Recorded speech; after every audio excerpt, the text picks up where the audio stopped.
Today, I'm going to spend 2 hours boring you about goals of 2023. No, that's not what we're doing at all. I've done that way too many times in the past. You all know we're going to do fish stuff. So I'm answering Q&A, just making sure I got too many boogers in the nose. We're getting 23 started right. So, noticed in the Facebook group, someone's tank actually exploded last night, which is something that you almost never see. You see tanks leak, you see filters, maybe, something comes undone on a canister and drains water. But this is actually a shattered panel, which I I don't think I've ever been privy to a shattered panel outside of drilling a tank. Um, so it's kind of crazy to see that actually deploy. I have so many questions like tweak stand, it's actually very difficult to shatter a panel because they're quite strong. And so I'm looking forward to digging into that later because I don't know, I'm just genuinely curious on how they pulled that off, which they may never know. That's what I love and hate about the hobby is you don't always get the answer. It could be that you find out right away, like, oh, look at this, I set it on a rock. Or it could be, you never know and you put a new tank on there, it works fine. So I was a member for 2 years and last month forgot to change my credit card info on YouTube and lost the membership. Will I become a member, or when I become a member, will it remember my 2 years? You better believe it will. It totally will. It's, it adds up. It's not, it doesn't have to be concurrent. So don't worry about that. Loving the shirt. That's right. This is I have two of these, bought them on clearance. And as you guys hang out throughout the years, you'll realize, wait, have you been wearing that shirt for like 9 years? And the answer to that is yes. Yes, I probably have been. I did get a sweet old man sweater, as I call it.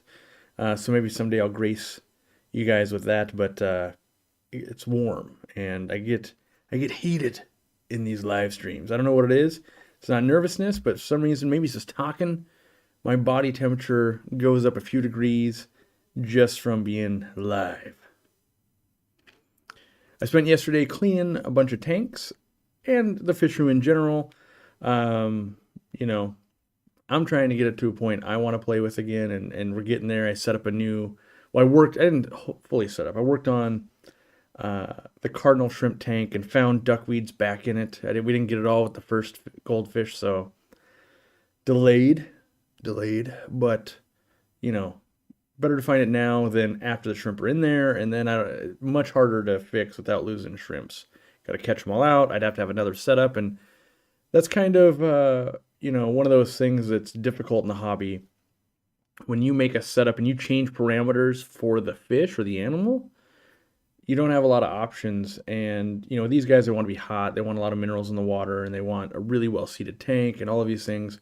If I needed to remove them, I don't have another tank that's like that. And that's one of the reasons why, as a fish store owner, we'll recommend you keep stuff that just thrives in your tap water, which most fish will. So that way when something does come up, it's very easy to solve it and not like, well, I guess I better, work for the next 3 or 4 months, get this tank set up to move them. That becomes quite the hassle instead of just moving them. So, Happy New Year, Nerms. That's right. I haven't heard that term in a little while. It's been a while. Who's eating my sponge filter? Is it the bristlenose or the apple snail? It could be bristlenose. I hesitate to blame them because through the store and the warehouse and my home, I never see them eating on it. I have been to breeders, like pleco breeders facilities, but usually it's, more exotic plecos doing it, and it's the finer celled foam. So I don't know what's going on there, but I would say I think it's a case of food shortage. When you start getting a lot of plecos in one tank, they get really hungry, they start eating. And what I would say is, your system's probably not that way, but it might be a sign that, hey, they're not getting quite enough food. Maybe, some other bottom dwellers or something else is getting it and they're being forced to do that. So I would maybe not focus on who's doing it, and instead maybe try to alleviate the problem, give it a month, and if you don't get through it that way, then okay, well, we got to figure out who this culprit is. I mean, don't get me wrong, the Aquariumcoop sponge filter is amazing. I'm just not sure how good it tastes. I haven't eaten one myself yet. There's some lines I don't want to cross, and once I turn the Aquariumcoop sponge filter into a food item, then we got to get the FDA involved, and What international destinations are you visiting this year or thinking about? Well, if everything goes perfect, none. That being said, if some things work out, the big one that we would like to do is actually the Congo, but our contact that's in the Congo that would, I guess, chaperone us and set everything up and kind of get the bodyguards and everything, from what I'm told, they're waiting to see the sentiment of the people with the government change. Because if it's very hostile, we don't want to go. Congo in general can be a hostile environment, just even from the animals to civil unrest to all of that. And so, it's kind of trying to pick the least bad time to go, but the scenery and the stuff we want to film is just mind blowing. And myself and the Shrimp King want to go, and we're willing to take X amount of risk, and then there's just stupid risk where, of course, something horrible is going to happen when you didn't take any care. And so that's the big one that we would love to do, but we're not sure if we're going to be able to pull that off this year, depending. And then we've got these open invites to do kind of Japan and Singapore and Thailand and, but my big thing, really, I want to focus on making sure the store expansion gets open, making sure that my fish room is back to where it's looking, well, not even back, I wouldn't say back. It is looking good. As in like something that I can kind of buy fish and play with and do that, as opposed to it being a breeding facility. So I'm really putting a lot of time into that. And then there's some family stuff. We want to visit some family. People are getting older, and it's always uncertain how long people have left. So there's some like personal trips we might take. Some I wouldn't even call them vacations, because they're just checking in on people and stuff. So that's really what we're trying to do. I'm not trying to do a whole lot of conventions. Trying to limit it to like one, maybe two.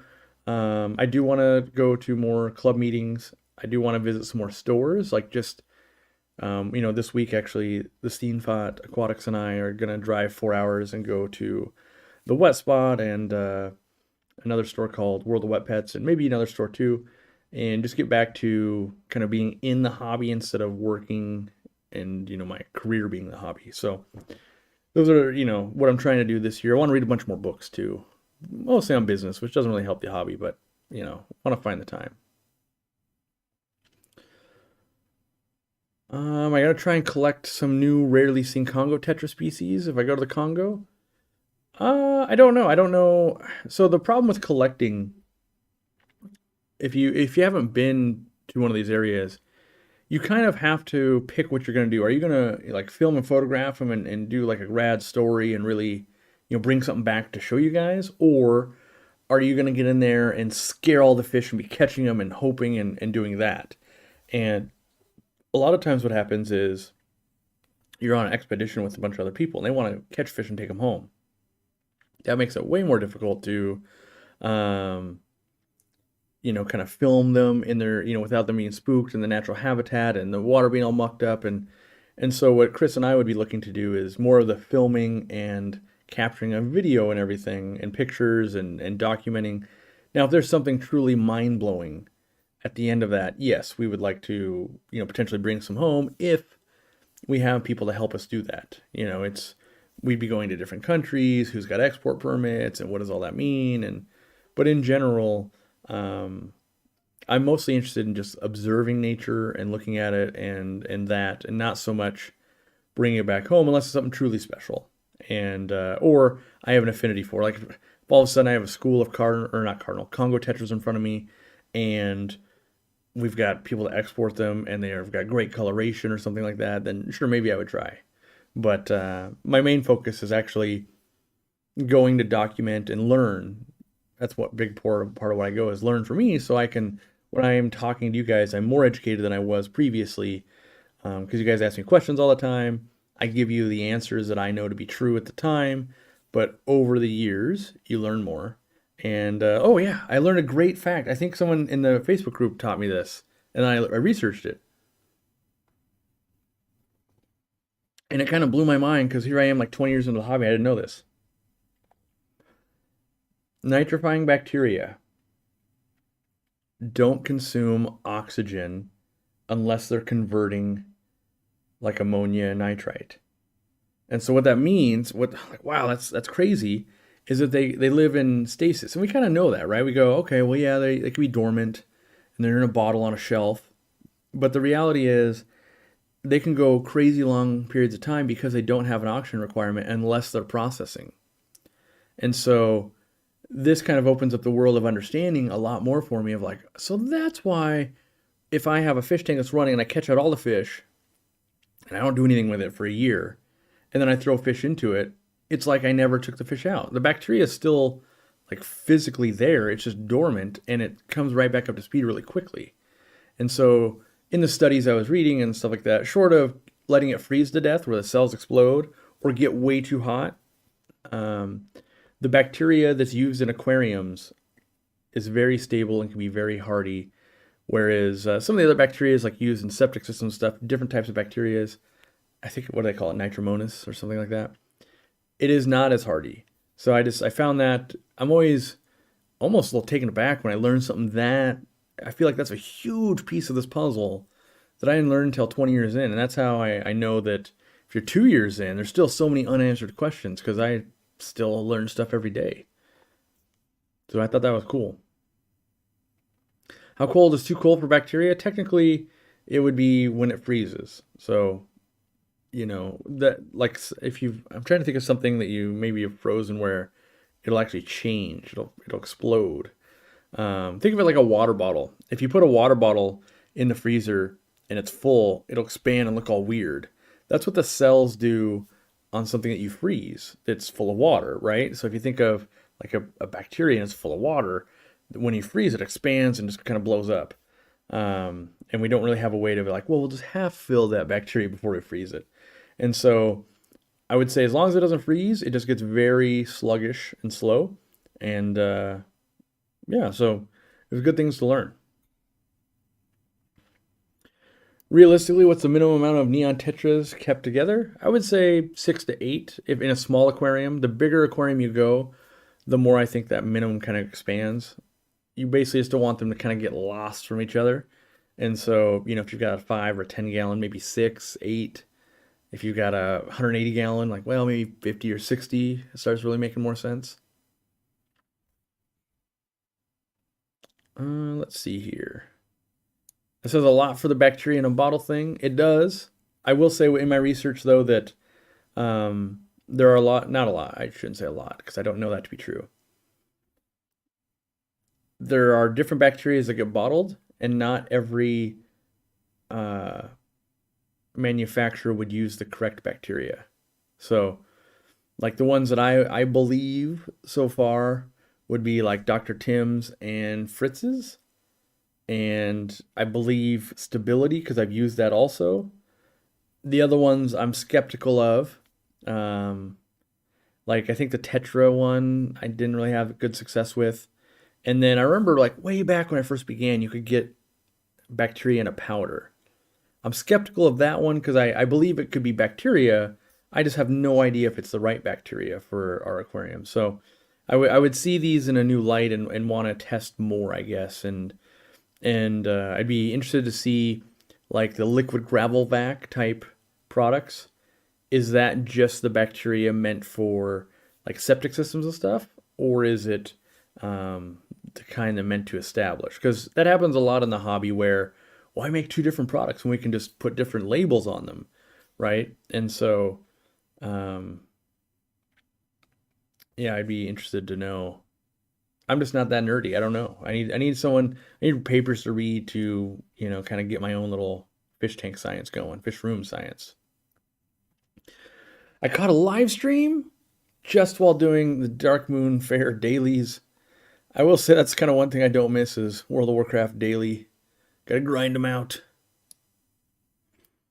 I'm just wondering if a pond doesn't freeze 100%, but the water below freezing under the ice, if that kills the bacteria. I don't think it would. it's something about the actual freezing that does it.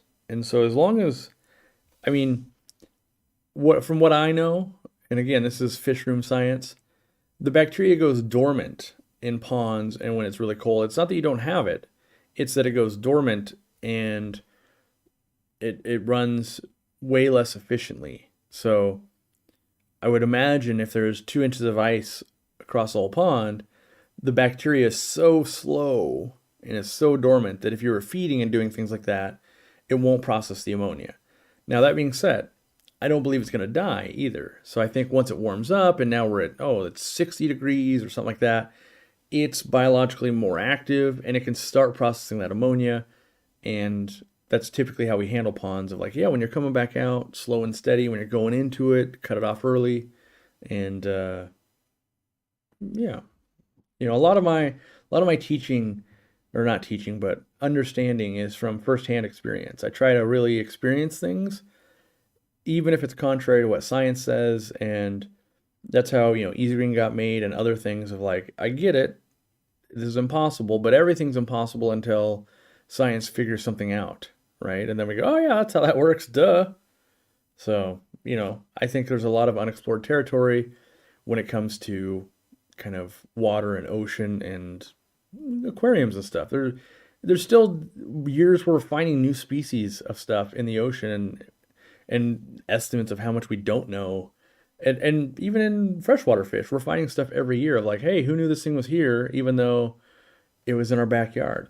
So I think there's a lot to learn, and I don't think that the hobby has been around enough in this capacity where we could share information to really learn everything we want to learn. So it's 11 o'clock at night, too late to clean my tanks? No way. I used to start cleaning my tanks at like 11 o'clock at night. It drove my wife nuts. I had this logic of like, why not now? I'm addicted to buying crypts. I just bought 3 new ones, even though I don't have space. That's an easy addiction to fall into because you know how long they take to grow. So it's like, if I start it today, it'll be ready by the time I want to do something with it. I got that problem a lot in the fish room. I keep just buying plants, like, yeah, just let it float around, and when I want to use it, it's bigger than it was.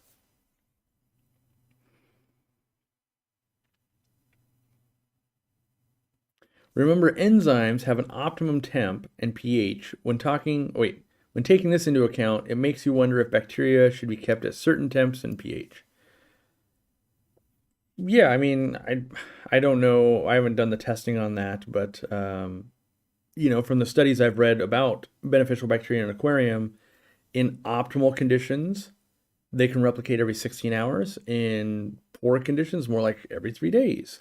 And so they're definitely, I'm sure there's ranges to everything. I do think that we're probably getting a little bit into the weeds though with a lot of that stuff. And that's I run to it in business all the time. I have to be reeled back in. Am I fixating on something that actually matters or not? And so like, what if we found out that the perfect temperature range for bacteria was 62 degrees?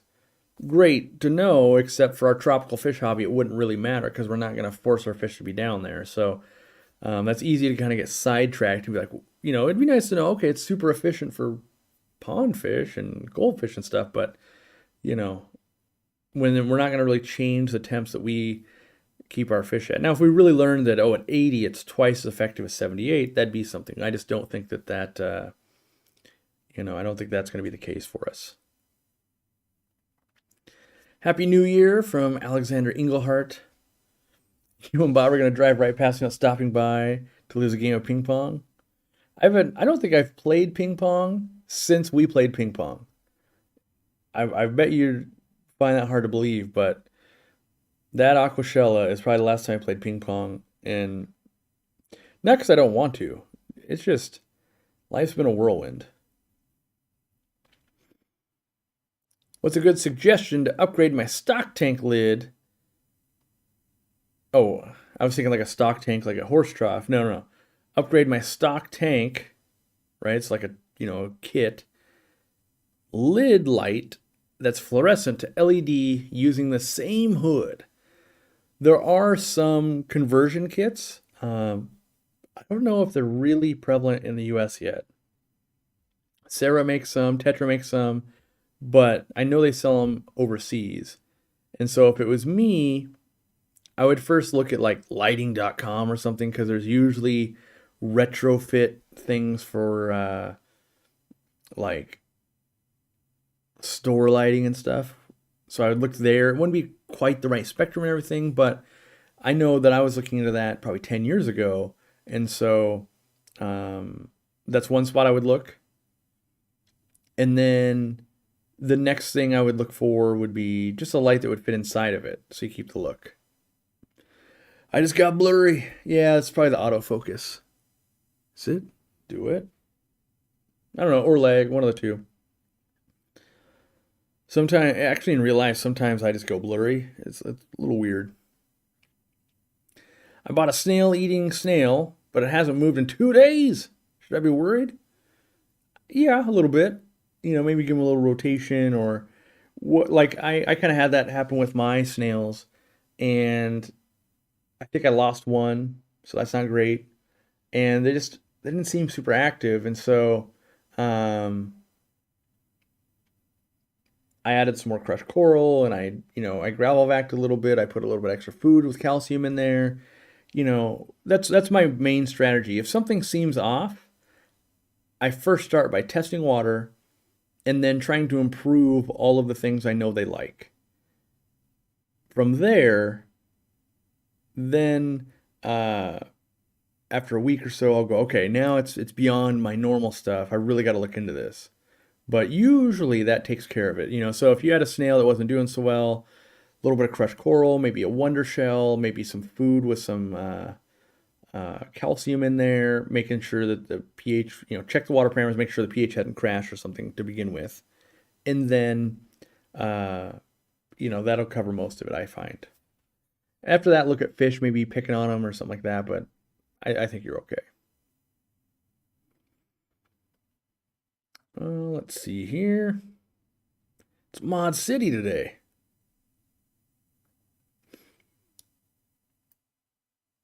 How low should I keep nitrates for Geophagus savannae? I also have a few Anubias, Java fern, and Java moss attached to rocks. Me personally, anywhere between 20 and 50 parts per million.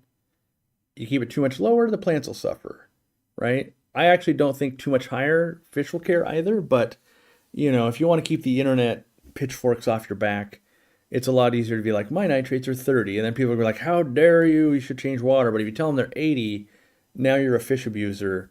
Meanwhile, over my 20-year career, I've had tanks where, you dip the test strip in and it just like disintegrates, and you like, I feel like it should be like a cartoon, when it's like put into toxic and it's just like, like a little bit of tss. That being said, real life happens and you go, wow, I didn't realize that the plecos were breeding so much and it gotten so crazy in there. And yet they're still breeding and I've got 4 billion plecos or something going on. Like, okay, now that I'm aware, let me start changing some more water and start, fixing this tank back up. But, I do think there's something to, if something's breeding and pushing forward and visually you can't tell, maybe it's not so bad. Now, I would also put that,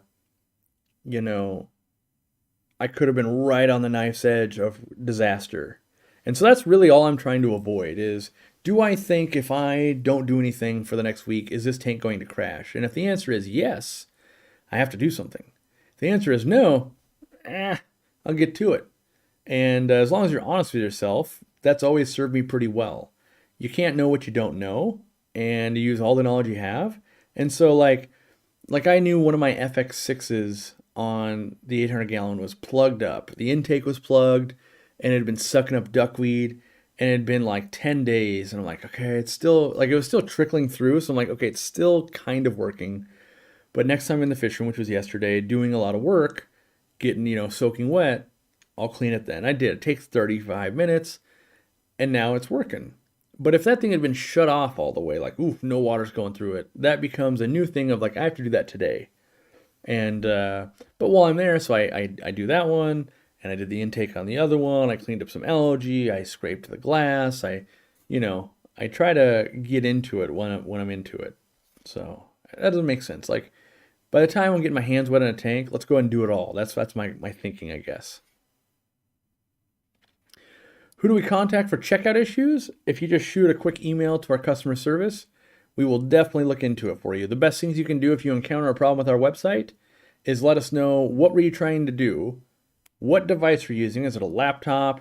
Is it a computer? Is it your phone? And then let us know what it is, by the way. So if you say, hey, it's my Mac laptop or it is my Samsung phone, and then also what browser you're using. So, hey, I'm using Edge or Chrome or Mozilla or Safari. The first thing we'll try and do is replicate that problem. If we can replicate it, then we can see maybe how we could fix it. If we can't replicate it, then we start troubleshooting of maybe you need to clear your cookies or something's going on specifically with your device. Every once in a while we find into something, we get into something we can't replicate, like, oh, you're using a computer from, when dinosaurs walked the earth, and you're using Internet Explorer that stopped getting updated 4 years ago.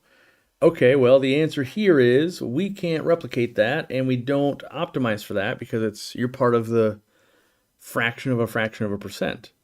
But in general, we always want to know. So if you find misspellings, you find something not working right, anything like that, the worst case scenario is we ignore you of yeah, we get it, you like it, but everyone else hates it. Best case scenario, we go, great, that's great feedback. I didn't know that was working or not working. We will fix it. So shooting us a quick email, and from there, it starts descending through the ranks of the business, and eventually it surfaces to me and the website team, and we'll find a way to hopefully make it better for you. But usually customer service is pretty good. Like, hey, try this. Oh, I see what's happening here. And they're usually clued in on when we make a change. So whenever we make an update to the website, we try and go, hey, we made this change. Be on the lookout for it. Like yesterday, I think it was yesterday. Shipping got cheaper. It's $4.99 instead of $7.99 for the cheapest shipping. So hey, you guys could save a little money. I told you guys if we were able to save you guys money, we would. Had a big long meeting. I think it was Friday. Big long meeting on Friday. I really want to dive into it now that we use a different way to ship dry goods, and so it's technically a slower level of service, but we tested it for months, and it's arriving at the exact same speed as our priority packages for the most part. Now, we still ship all plants priority, so don't worry about that. But with the savings there, because about 60% of you guys aren't buying plants, so 60% goes at a cheaper rate, we do all this crazy math, and we say, hey, we can lower the threshold, or not the threshold, but the minimum. Works out great when you guys order dry goods. When you order, wet goods, it actually wasn't so good. And so what we found out was the liner and the heat pack, plus the cost of them and all of that, when someone orders a plant, costs us about $12, which seems a little crazy, but heat packs are, there's cost there, the liners have cost, and then the space they take up. And so what we did was we actually raised the price of our plants. So you go, hey, they went up by like $1. Yes. And that's to help combat when people would just order one plant and we'd lose $10. But on the back of that, we still wanted to keep it fair to you guys. So if you buy 4 or more plants, you save 15%. And so basically, the takeaway from my conversation in the meeting was, how do we guide people to doing things that won't lose us money and are better for the environment while not making them pay more? And that's how we got there. We lowered the initial shipping, and we made it so if you buy 4 or more plants, you save 15%. And without restricting it, because we know people hate when we restrict it and say, hey, I have to spend at least $15. If someone buys one $5 plant, it's just a giant beating for the environment and us. So yeah, and we changed, what else we changed? I thought we changed one more thing. Pricing, nope, I think it was those 3. So, you could be having a snafu in those that we changed. I just put together a cherry shrimp tank, approximately 1.5 gallons with flue ball stratum and slate rocks with some Monte Carlo. I've got plastic wrap over it. How many cherry shrimp can I keep in it? I mean, I would start with like 6, and then they'll probably breed a little bit. Depends on your water changes. The big thing I'd be watching for would be lots of kind of low pH from the stratum. Man, it's like I'm on the surface of the sun. The sun just like peeked out of the clouds and is coming through the shade and made me blurry. Look at that. Oh, I'm blurry. My red lily bulb has white patches all over it. Is that normal? I flipped it and it doesn't seem to help. It is growing slowly. Yeah, I can get a little bit of fungus. Those bulb plants are weird in the way they do that.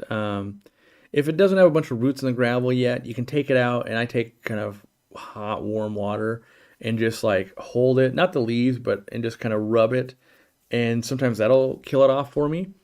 But in general, I haven't found it to be that detrimental. I think it might be the way they get stored is in that peat moss, even before we buy them. And I think it's just some kind of, I don't know, call it fungus or lichen or something like that that says, hey, I can live here. Oh, I'm wet. Now I can live here a little more. Yeah. Aquahuna question. Will their stock be built up soon after the move? I wasn't even aware they were moving. Let me see. Oh, they are moving to a bigger location. My guess is that, yeah, my guess is they'll be pretty good about that. I've seen them move before a couple of times, and it's fairly quick when they do that. Quicker than, it's not like overnight, right? But it's quick in that there's little disruption. So it's usually less than a month, I find. And they've always done a good job, at least for the stores, of not running out. Because they know that, like, if there's nothing for us to buy, we just go somewhere else. And all of a sudden it's like, oh, yeah, the nachos over here taste pretty good. And then you're not ordering them back from over there. And so they kind of know they got to keep it up. I got the co-op linear air piston pump. Because I'm going to have about 12 tanks in line, but there are only 5 at the moment. Is there a reason I can't go ahead and hook it up and just readjust later? Not really. You just want to have some bleed off lines. So if you're going to have 12 lines, maybe you run 12 lines or some. Use the 5 you need to use, and then the other ones put like an air stone and then put it like in a towel or something to quiet it down. You just don't want to create a crazy amount of back pressure. And so as long as you got some, they call them bleed offs, you shouldn't run into that problem. That being said, I got to be honest, I've never witnessed a linear air piston pump that had too much back pressure. I don't know if it's one of those like, oh, you got to watch out for that, and it never actually happens, or it's like, oh, everyone's just always been careful enough to not have it happen.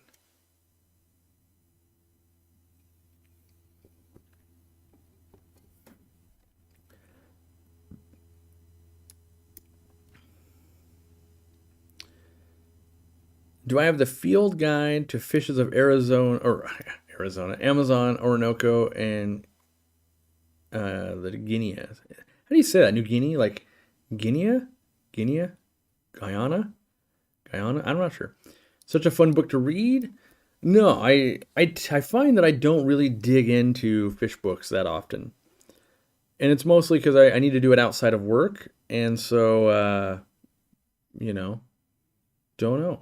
Like, I'm not inclined to read more after outside of work. I ordered from Aquahuna. Why did I get an empty bag of water? I can't exactly tell you other than, like, water itself is an insulator. So let's say you ordered, sometimes there'll be people like, I ordered 1 pea puffer. And it's like, okay, well, the box is this big. The best thing they can do is fill the rest of the box with more water, and that will retain temperatures and make it less likely to flux as much. I know we've done that in the past when we shipped fish. Sometimes it was better to fill it with more water as opposed to like if you just use more packing paper. It doesn't help the thermals at all. So more water in general is better.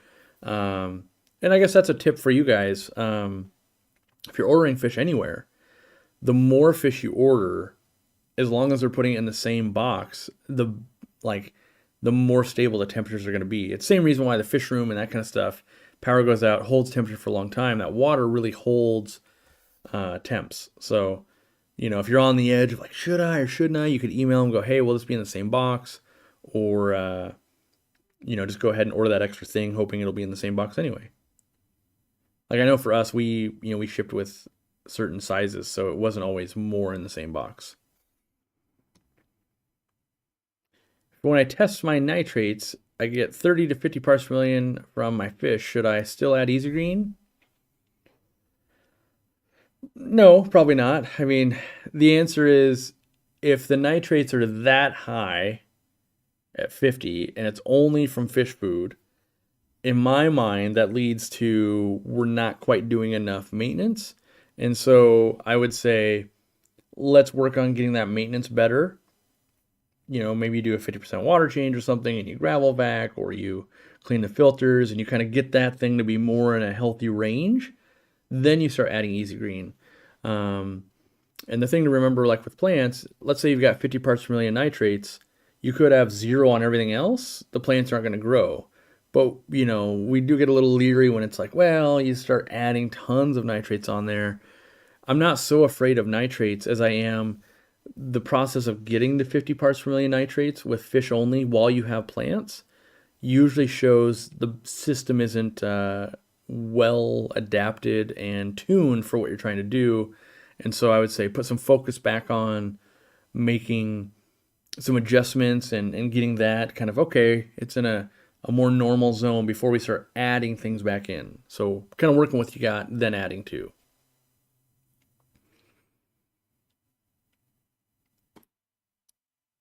Wouldn't paper help because it holds air, which is also an insulator? I mean, yes. This is definitely that thing of like everything in the world is carbon, everything in the world is insulating, right?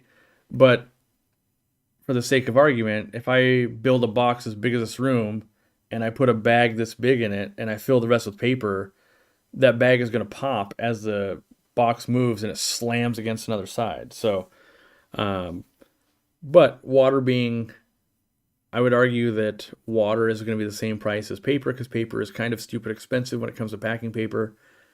It's a much better way to hold temperatures.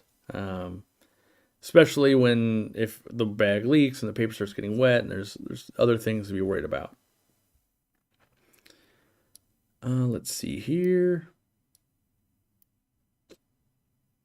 How does Easy Green work in a high-tech CO2 system? The same way as anything else. Like it's like asking how does a Ferrari go to the gas station? Like on the road like anything else.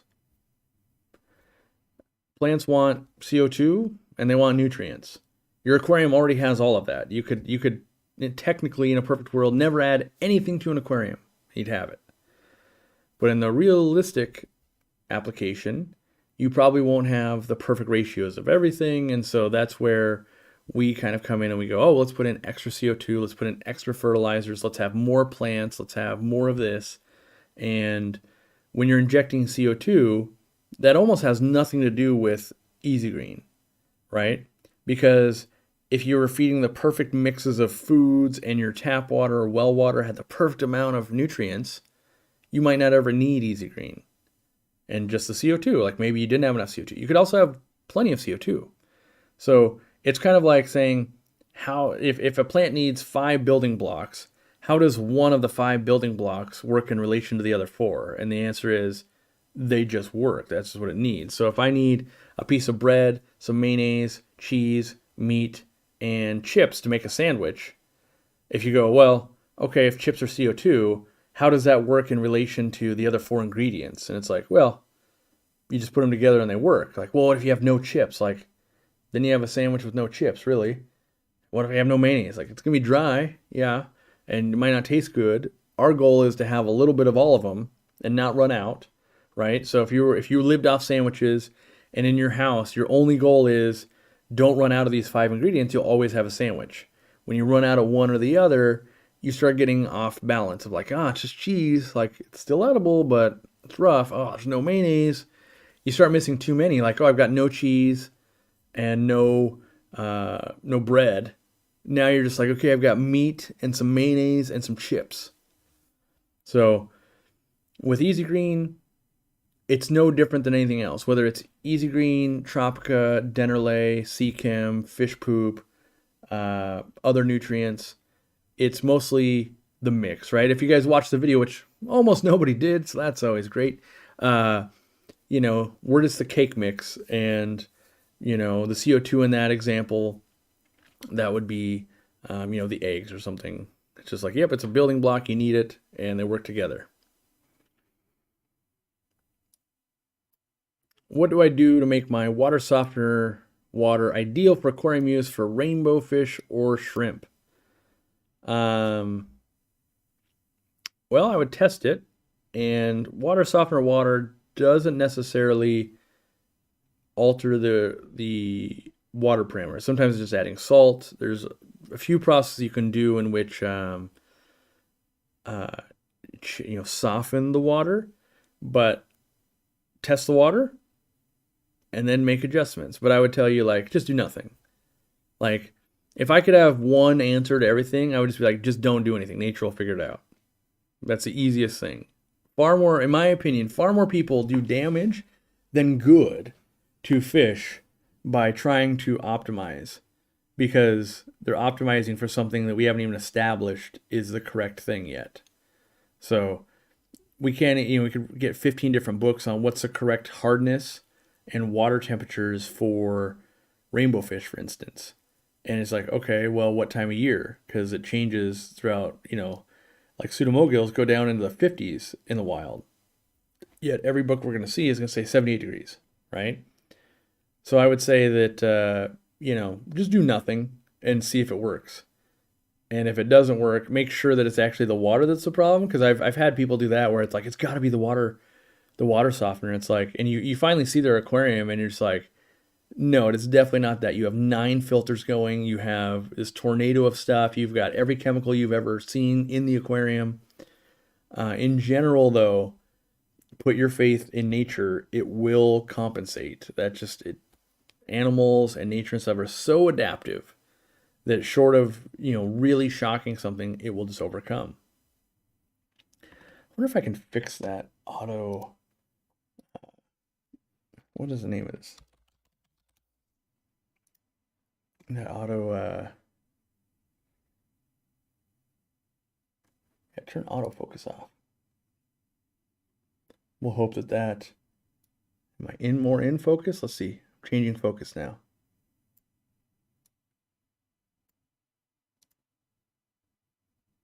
I'm just going to leave it there. We'll see. All right. When will some more Aquariumcoop lights be available? They've never been available yet, so it wouldn't be more. It'd be when are they going to be available? And the easiest way to know that is to go to the product page, because we keep updating that. Currently, as of Friday, when they were supposed to be in port, they were still sitting on the water. So we have extended it to the following week, which is like the 13th. That being said, it could be here on Tuesday, for instance. It's unlikely. Usually, because they didn't make the deadline. Well, not the deadline. There's no deadline, but because they didn't beat the holiday, it's likely that tomorrow, like, it'll be New Year's observed or something, right? And then so maybe it won't unload that day, and so we have to get it into the port. And then once it's in the port, the paperwork's got to work through the chain of people, and then after that, then we got to find a driver, which they do that for us, and usually it's like a day or two after. So the process from when it's in port to when they can deliver it is somewhere between like 3 and 5 days. Well, normally 3 and 5 days, but it can also be like when we had delays, during COVID, where there's much more delays. That was more like between 3 days and 2 months. So now we're much more in a 3 to 5 day zone. And so in a perfect world, maybe we'll get it this week. I don't think so. I have a feeling, just because I want them so bad, the more you want something, the more it's like, of course it'll be here next week. But no, I'm excited for them for sure. Does anyone know in here where I can get a male green dragon? if you're local to us, which odds are you're not, you can get one from me. I've got them in my fish room, and I'm going to be unloading them to the store. But we don't ship. So, but if you are local, you could probably work something out with Brandon, and we could get one from my fish room to you.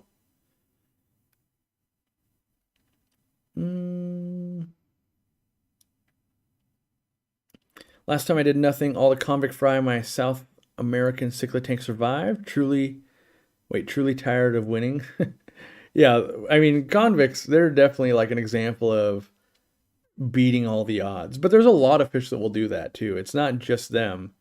Yeah, but I do find it amazing. I learn the most when I let nature just do stuff. Like, I know I've let blue-green algae get so terrible before, and then like a year later just like cures itself, which is crazy. Same with green water and other things, where it's like, wow, you've been a pain in my butt for so long, and then here you just fix yourself? After all the stuff I tried? After I just neglect it for 6 months, you just go away, huh? Are there any proven methods of getting rid of hair algae permanently? My plants are getting destroyed. I have autos and a monoshrimp, but they are not keeping up with the algae. No. So the first thing I would tell people is if there was a method to get rid of algae, every business like me would use it, and you would never experience it. So there's never going to be a surefire thing. That being said, you've got 2 animals working on the algae. One won't even touch it. So the autosynclists, their mouth structure is not even meant to eat hair algae, which a lot of people don't spend time researching and figuring out, like, okay, there's this animal that eats this type of algae. Not all algae is the same. The monoshrimp can, but usually what I find is when I go, what else in the tank? And you go, oh, I've got platies and mollies and tetras and this and that and this, and you put food in there, they're probably just eating food, fish poop and other things, and so they're not hungry enough to eat that. You know, it kind of imagine you've got unlimited kale, and you can live off that technically, but someone keeps bringing pizza by. You're going to eat the pizza and not that. So you have to put them into like a starving mode. And so what I find is you need to use some animals that like to eat it. So that might be flagfish, young Siamese algae eaters, a monoshrimp, sometimes even mollies and things like that. Find something that you know like has the mouth structure and would eat it, and then also hold food back. And so that's hard for some people to do, but you know, in this scenario where you have these monoshrimp, if you didn't feed for 2 weeks, they'd probably eat a decent amount of the hair algae. And it would do 2 things. By not supplying food, there's less nutrients for the algae to grow, and then 2, they would eat more algae. Now, with all these other fish in there, you might find that, oh, the monoshrimp aren't allowed to eat because they're being hunted because they're very hungry, right? And so you might have to really work on that to go, okay, well, I'm really targeting feeding these and make sure there's no excess, and I'm gravel vacuuming a lot so there's not the poop sitting around that the monoshrimp want to eat. Or you just get a few more animals. You know, you could be like, well, I put in 3 flagfish, really held the food back, they ate a bunch, and then after that I either fed really well or I, you know, rehomed them or put them into a different tank. But unfortunately, there's no kind of silver bullet for algae or illness or anything like that. I mean, I watch a lot of people, they'll, you know, alum dip, they'll bleach dip. If any of these things actually worked really well, every farm would just already do it. That's the takeaway we need to know of, like, it's not like it's a lot of work or expensive. These are cheap chemicals and it's an easy process. But the fact that it's not 100%, and if you're trying to like sterilize something or get rid of something, if you don't get it 100%, you may as well get it none. So, will a monoshrimp eat some blackbeard algae? They can eat some if hungry enough. They're not great at it. A bigger fish like a flagfish has I'm gonna call it the strength to like rip it off, and that's what you're looking for. Where the monoshrimp, not so much.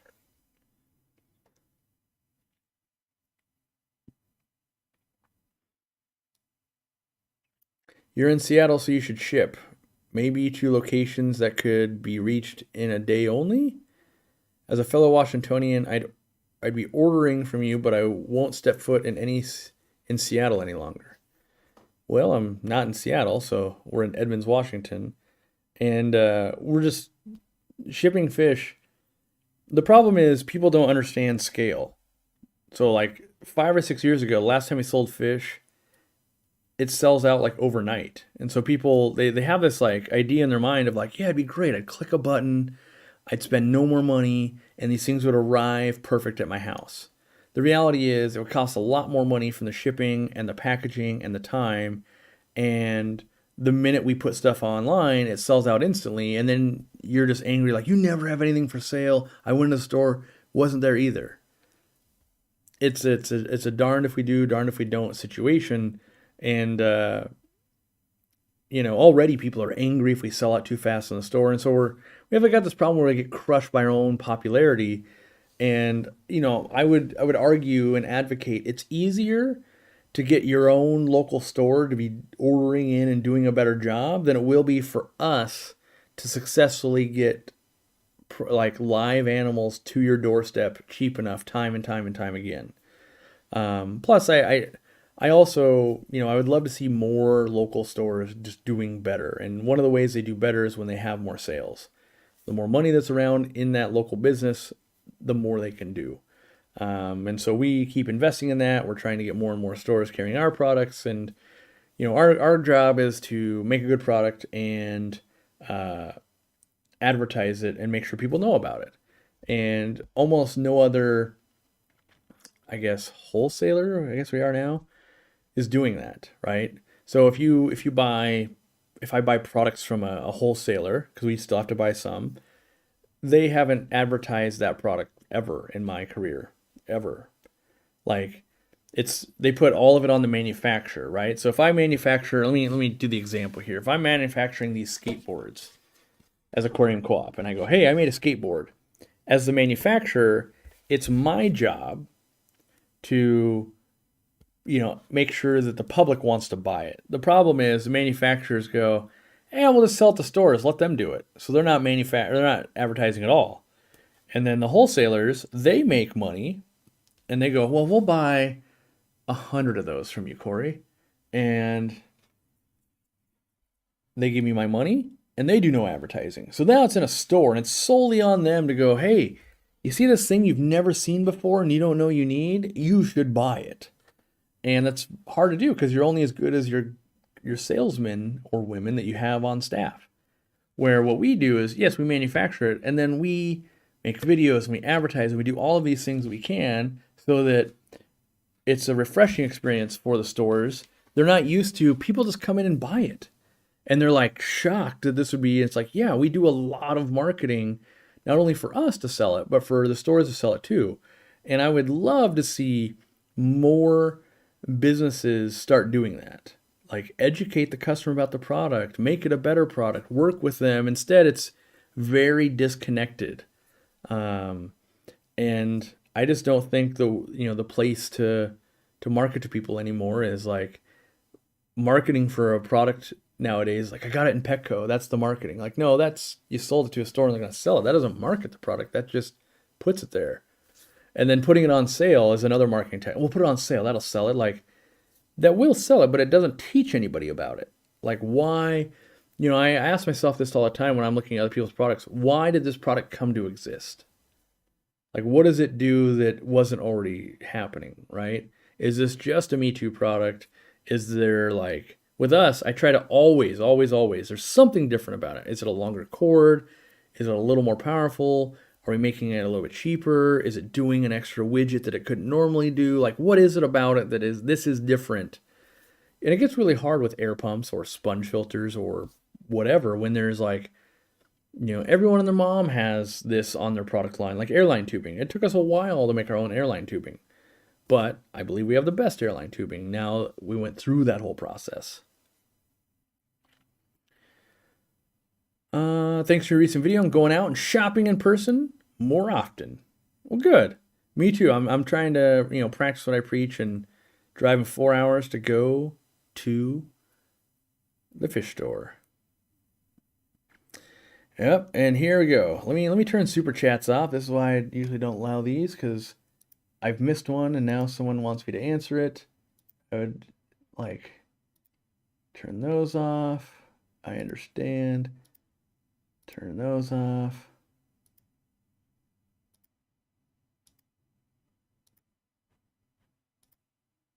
All right, Jeremy, let me go find your super chat. Scrolling up.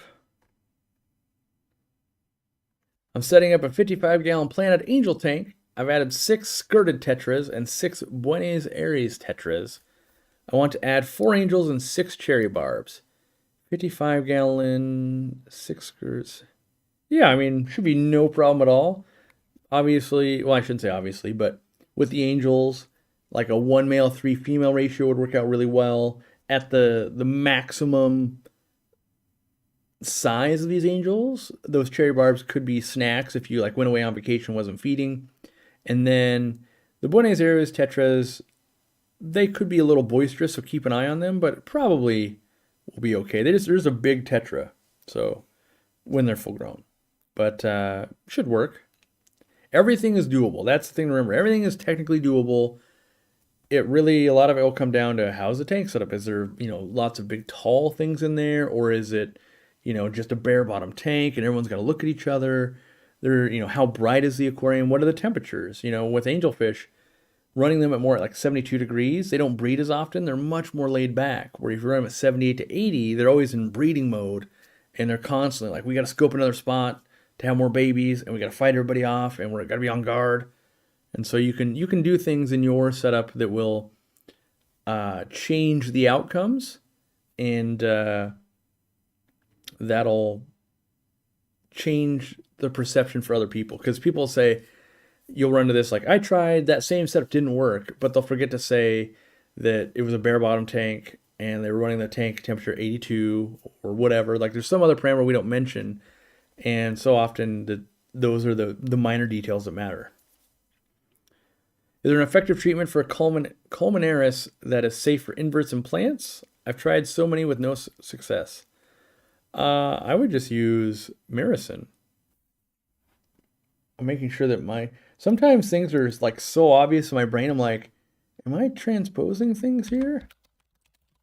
But that should just be the mouth fungus and stuff, right? Yeah. Colmenaris, also referred to as cottonmouth. Yeah, I would just use Miracin myself. Now, when it comes to treating any illness, I would say make sure stress has been reduced. And that could be, are there bully fish? Could be, temperatures, is it too hot or too cold, pH. The first thing is make sure that if I was to eliminate this illness, would the conditions be right for healing and thriving?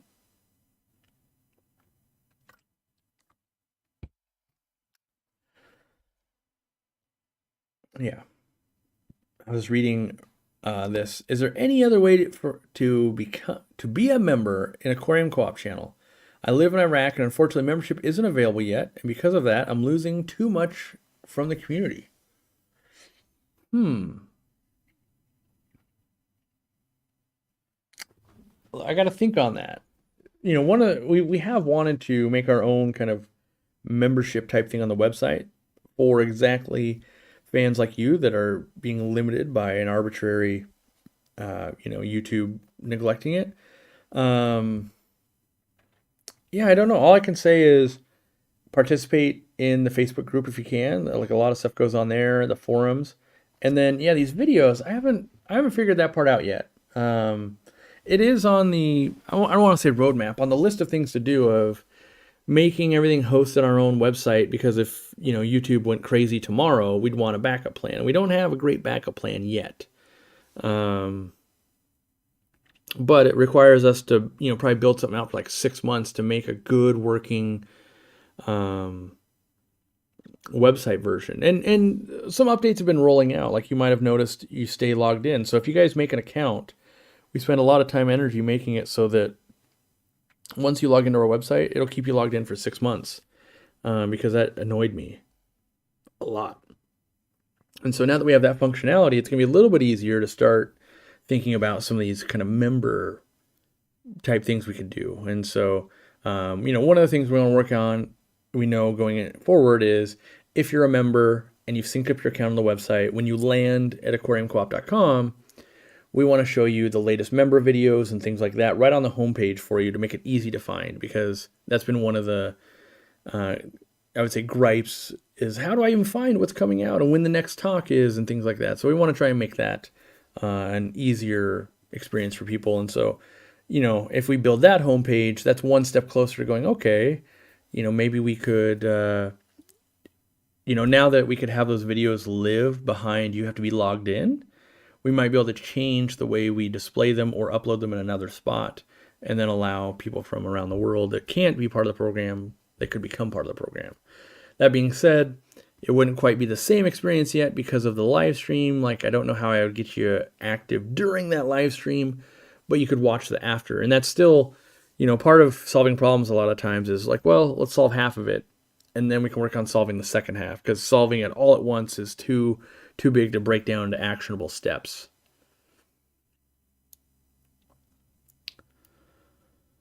Let's see. Many successful business owners seem to be control freaks. Yes. Did you have a hard time stepping away from the day-to-day operations of the store? Yeah, I still, I would say I'm a control freak. I definitely will, if the bathroom's not clean or something, start cleaning it, and then someone's going to get probably talked to of like, how are we not accomplishing the most basic things? Where do we need, where do we need training, or where do we need something? And it could be from stuff that people don't realize, like, oh, well, the toilet seat was worn. It's like, let's fix that. We don't, this, to me, it's always like, this is the start of the end of like, no one deemed this a problem, let's fix it. And everything has maintenance, right? And that's where a lot of businesses go down, is they don't perform the maintenance. Like, they're so busy, I got to catch a fish, I got to sell a fish, I got to do a thing, I got to clean a tank, I got to treat a fish, that they're not going like, oh, well, the paint chipped here, and the door's getting worn, and this is happening, and that's happening, and this is happening. And pretty soon you have a very dilapidated store, which now you've got an appearance problem of like, oh, it doesn't look very good, and then you're not selling as many fish. It's this like downward spiral. And it's hard to dig out. I mean, we've been working on the expansion of the store for a year, and we know, like, I don't know if you guys have been shopping locally, but we've been replacing tanks on the main wall, and we're kind of burning the candle at both ends because it's taking longer to build this big expansion. But the original goal was build the expansion, close down the old store for a little bit, remodel that, and then open it back up. And now, since it's taking so long, we're kind of remodeling slowly pieces we can, where it's like, hey, let's remove these 6 tanks and put 6 new tanks in while still working over there. And yeah, so is it hard? Yes, because it's, especially when it's like your baby, like, hey, I took this, when we look back at the pictures of, it used to be a place that was incredibly dirty. It was what was it? It was like a house maid service business. And so it just looked nothing like an aquarium store at all. To take it from there, from the studs all the way to what it is today, to see things, not kind of like, hey, that's not right. We don't do that here. I definitely put myself in it. We get it solved. And, I definitely, the people that work with me know that we have as I try to tell people, we always have eyes on us. There's always a camera around. There's always people looking to see what we're doing, what's acceptable, all of that. And we want to try and lead the charge and help people, as opposed to, I would wager we probably would sell just about as many fish if we did no maintenance for, a few years based on our advertising. That doesn't mean that's the good way to be doing that business. So try not to let us fall into those traps.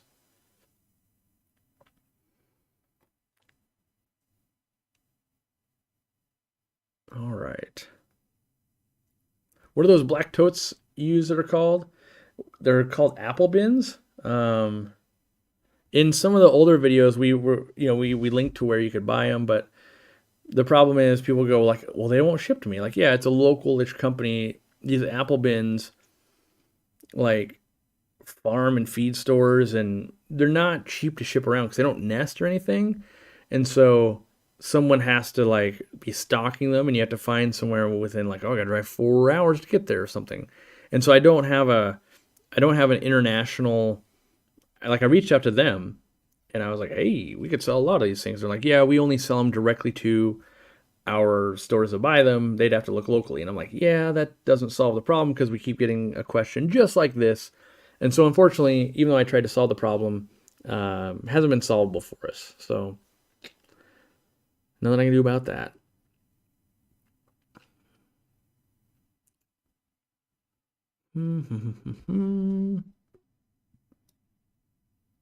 Oh no, I passed my betta tank and he came up and out of his cave and begged for food. That's right, out of sight, out of mind. That's pretty much how me and my wife are. Hey, what are you doing? Are you making lunch? I wonder if using a VPN would help fans that live in the restricted areas that don't allow memberships. I think I suggested that once. I haven't tested it myself. I know part of it when you sign up for YouTube is like the billing, credit card, and other things have to be registered in a country they would service also. I fully believe there's probably a crazy amount of steps, like get a credit card registered in a different country and use the VPN and XYZ, and you could pull that off. That being said, I really try to make it not be mission impossible for, something as simple as like, it's just a membership. It's a $5, fun thing to be a part of, hopefully. And I do think long term, we're going to want to manage this program ourselves because it's just not keeping up with our aspirations, right? And so the more we develop, and someday, in a year or two, if we can just go, hey, we're flipping the switch. If you're, a member on our website, you get all of these perks, where right now we center everything around Facebook, and there's sometimes like, how do we make that play together? Like, we can't. And some of it as easy as like, let's think of the most basic example. 2 years ago, we didn't do any wholesale. It was just us, right? Members and us, fans, customers. Well, now that we sell to over 70 stores, right? A lot of them will give you a discount if you're a member. You have to like pull up your phone and show them like, hey, I'm a member of that, and you get 5% off their store. It'd be very convenient if we could develop a system where, since they already have to be able to log into our website to order from us, if they could have a computer that was kind of, it's always opened up, and they could go, what was your name? It's Christy Higgins. Oh yeah, you're a member. And you're a new member. Hey, welcome. Let me get you 5% off. How are you liking it? Blah, blah, blah. Whereas right now they have no way to verify that outside of you showing them. And but we could do more with that. Like if they knew they were a new member, imagine if we're like, oh yeah, every time you meet a new member, give them this. Like, and we send those to the stores. Like, so there's capabilities we can think of. Don't know if they'll be good ideas, but we need to keep building upon this idea over years and make it something great. Or make it better, I guess. YouTube sometimes won't let me comment while I'm on a VPN. There you go. That might be part of the hiccups. Happy New Year and my 20th anniversary. Hope everyone has a great year. I managed to get rid of red root floaters I managed to get red root floaters to successfully survive and grow in my tank. What advice would you offer to make them look as good as possible? More and more light and no top. They really don't like it when water gets on top of them. So if you have a glass top and condensation drips onto them, or something spraying water on them, they don't like that. And lots of light. I struggled with that plant when it was kind of new to the hobby. I killed it a couple of times because floating plants in general have never taken that much light because they're already floating. They get a lot of light, but it really wants like a lot of light. So maybe you've got this beautiful planted tank with CO2 and everything, and it's like great. You can throw some redwood floater on there and be like, they died. Like, what is going on? If you like double that amount of lighting though, they'll really grow. You can get them growing crazy fast, looking crazy good. They'll flower and everything. It just takes, it takes way more light than we're used to. And it feels uncomfortable going like, I want to make an algae farm. Like, yeah, you will until these things grow like a weed. Could members get something special on the forum? No. Tried that. Unfortunately, not with the YouTube integration. Unfortunately, because like the forum is its own thing, and the YouTube is its own thing, and our website's the own thing, we have the website kind of in the middle, and the forum's over here, and YouTube's over here, and they both can talk. Well, YouTube can talk to the website, but the website talking to the forum is really clunky, and so we can't really make a good system there yet. We could if we manually did it. Like if I manually verified and said, hey, oh yes, here we have Scott, and he's a member, I can give him this thing. And then if Scott stopped paying, though, I wouldn't know. And so there's stuff like that where it's unfortunately going to take technology limitations and stuff to get over some of these hurdles. Do Medaka rice fish still produce eggs without a male? The one I thought was male had eggs, and I've only seen 2 carrying at a time. Does them producing eggs mean the third is a male? I don't know that answer. I bet they can still produce eggs without the male. I think they fertilize them after the fact, but I'm not sure.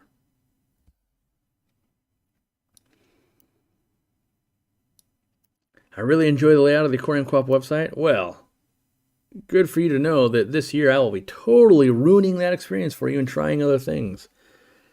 Part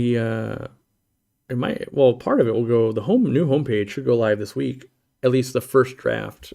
There's some elements we're waiting on, so it'll be like, hey, this, our homepage right now is terrible. And so it's been like, how do we make a good one that we're really going to be proud of? And then not all of those things are ready to roll out yet. But it's version, like the next upgrade is still better than what we have now, but give us some leeway of like, hey, this thing sucks, and it still sucks. Oh, okay, it's getting a little better. Okay, it's getting a little better. Like, we got to evolve on it a little bit. As I'd rather have some things start getting better now than just being all at once thing. I heard you say something about not having a backup for YouTube. Floatplane is a YouTube clone designed by Linus Tech Tips. Yeah, I'm aware of that. I haven't fully investigated that. Last time I did, it still wasn't in a form that really made sense for us. The problem is we use a lot of the YouTube APIs and everything, and if they don't have all that infrastructure built out for Floatplane, it's not going to work for our system anyway. But yes, there are some alternatives. Like, alternatives exist, but it becomes one of those things of like, do I spend the next 6 months of my life re-engineering memberships, or do we start working on a hangout back filter or this thing or that thing? And so while it's on the list, it hasn't surfaced to the top of the list yet. Doesn't mean it wouldn't tomorrow. But yeah, we kind of collect those things we see and like, yeah, put that down into the investigate list and play with it.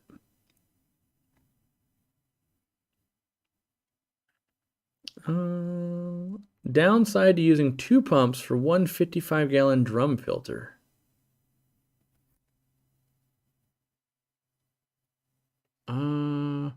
Like, are we talking like a 55-gallon barrel, or are we talking like the drum filters that are like $5,000, where they're spraying, cleaning the drum every 30 minutes, that kind of stuff.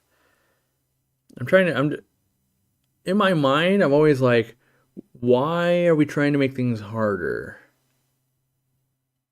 So like, sometimes I start with replacing 2 pumps with something else. Like, what's the downside of using 2 cars to get to the store? And, so my brain goes, okay, but why are we using 2 cars? Like, why would we drive halfway, switch, and drive halfway? And that's kind of the same thing here. Like, why would we use 2 pumps when we could have 1 pump, that would just do it? I can't think. I need more quantifying things to go, okay, let me figure that out. I'm in Australia and believe you're now sending products. We're no longer. We're terrible. But we'll find a partner, and that'll be going again someday, I'm sure. How to keep shrimp populations stable with Bolivian rams hunting the smaller ones. More and more decorations. The more nooks and crannies, the less the fish can get to them. So that's how it works in the wild, right? If you just had... So imagine I've got dogs, and then over here, nothing but rocks, tons and tons and tons and tons of rocks that come all the way out to like halfway through the room. and I kept throwing dog treats into the rocks. The ones that fell into the back of the rocks, they're never going to get eaten. That's kind of what you want to create in your aquarium, of like really make it dense so they can get away. Now, the alternative is like, but then I'm not going to see those dog treats or my shrimp. Like, well, yeah, they're going to survive, but you are making a lot of hidey holes. Aquarium Co-op duckweed killer. Yeah, I don't think anyone's got that answer yet.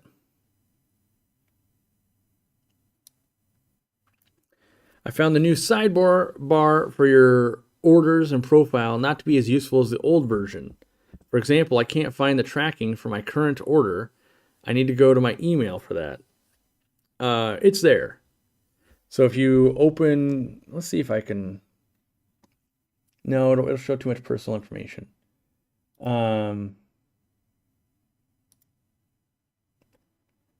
So on the website homepage, this is helping one person here, but hey, if you just click, if you hover over the account and lists, the first quick link is track order. If you click that, it'll auto-populate your email and your last order. Then it shows you.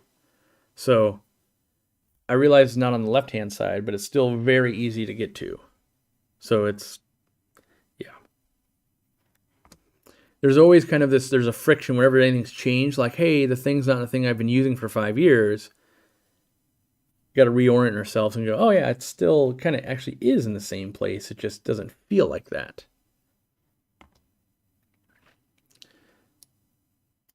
For duckweed, I recommend a comb and persistence. Yeah, I wish I had that kind of time. I recommend, like goldfish. They eat an army of it. It takes forever for me. It's like a comb and manually removing duckweed is great when you own like 2 or 3 aquariums. If you're responsible for like 400, it's like it'll grow faster than you can remove it almost. Between like, okay, worked all day, worked on the next day, worked on the next day. By the time you get back to like tank 1, you're like, oh no, repopulated. I missed 2 of it. In the entire state of Illinois, there is only 1 partner store, and it is in the middle of the state. And no one lives there. Oh, the horror. Yeah, good news is, Zenzo, today's the 1st, right? Zenzo is now a director at Aquarium Co-op. I arm wrestled him. So here's how this went down. I arm wrestled him. I said, if I beat you while arm wrestling, you have to come work for me full time. Where before he was a contractor and he was working with Fritz and other people. And so we didn't want to have him like, hey, can you develop a program or do a thing for us? And he'd be working with other people and it would take some time. Luckily, I beat him by arm wrestling. And so now he's a director at Aquarium Co-op. And one of his areas he's going to see, I forget his name, or not his name. What is Zenzo's name? No, it's his title. His title is actually, let me see if I can find it.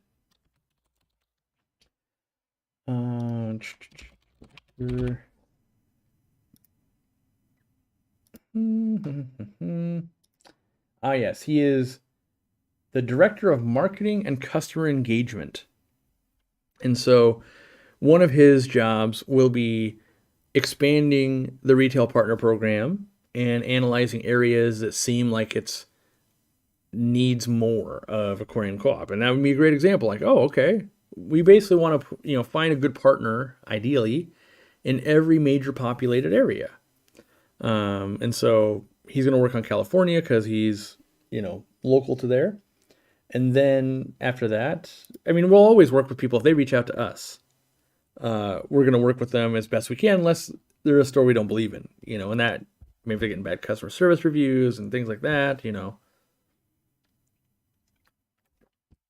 But yeah, today is the first day that Zenzo, he's probably not working that hard because it's New Year's Day, but, officially all the paperwork and stuff went through today. And, but I had to win that arm wrestle. I've been working, that's why I had the personal trainer I've been working on for a couple years. There's no sarcasm in that statement at all, by the way. All right. By the way, I just reading an email. The first giveaway drawing will be pulled today. We'll look at the data from yesterday and be backwards, I guess, and we'll pull a winner. And so if you guys aren't aware, we give away a $500 gift card every month. All you got to do is sign up for the newsletter and open one of the newsletters once a month to stay active. And so, well, and you got to be in the US. Sorry about that. But yeah, so if you're not in that program and that's something that interests you, your odds aren't that bad. It's not like the lottery. It's a much smaller pool. And, you get free information and a chance to win $500 in gift card.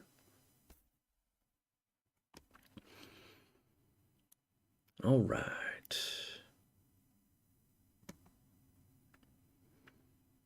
I think Zenzo threw the match. That's right. Rocks have no nutritional value for plants. They're inert. Other substrate versus stratum, I'm not sure. Some rocks do have some minerals to it, but it's safe enough to be like basically inert. That's fair. Gonna try to breed ram's horn snails and cherry shrimp. Any tips?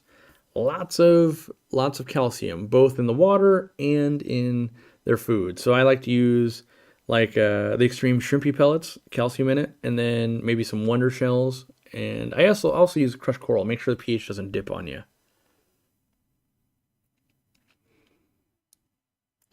Why so U.S. centric? So many fans overseas. Mostly because I live in the United States. It's kind of like if you owned a lawn mowing business, why wouldn't you mow lawns on the other side of the world? Like, oh, it's difficult. We definitely are trying. So it's not for a lack of trying. There's a million barriers between us and you. And the reality is, like, I can sell you my products today. What would you like to buy? And you'll go, okay, I'd like this. I'd like this Easy Green, please. And I go, okay. For me to fly over there, it's like, oh, it's $9,000 and you can buy this. So our challenge is, how do we get this Easy Green to you when we sell it for $8? How do we get it to you for like $9 in a random other country? That's the challenge that we have, because what we found is when we offered it to you, like, hey, we'll ship it to your country, and then people are like, well, it's not free? Like, this thing is now $14? I would never spend that much. And like, yeah, we get you. And so people weren't buying. And so that's why we're US centric, and it's because that's what logically makes sense for us. Now, could we open up warehouse and stuff all around the world? Totally could.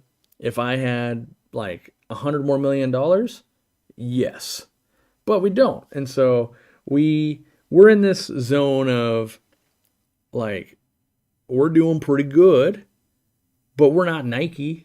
We're not these like giant worldwide brands, even though we're really good at marketing, but, we just don't have that kind of income. And so our hope is over time, our US base will support us.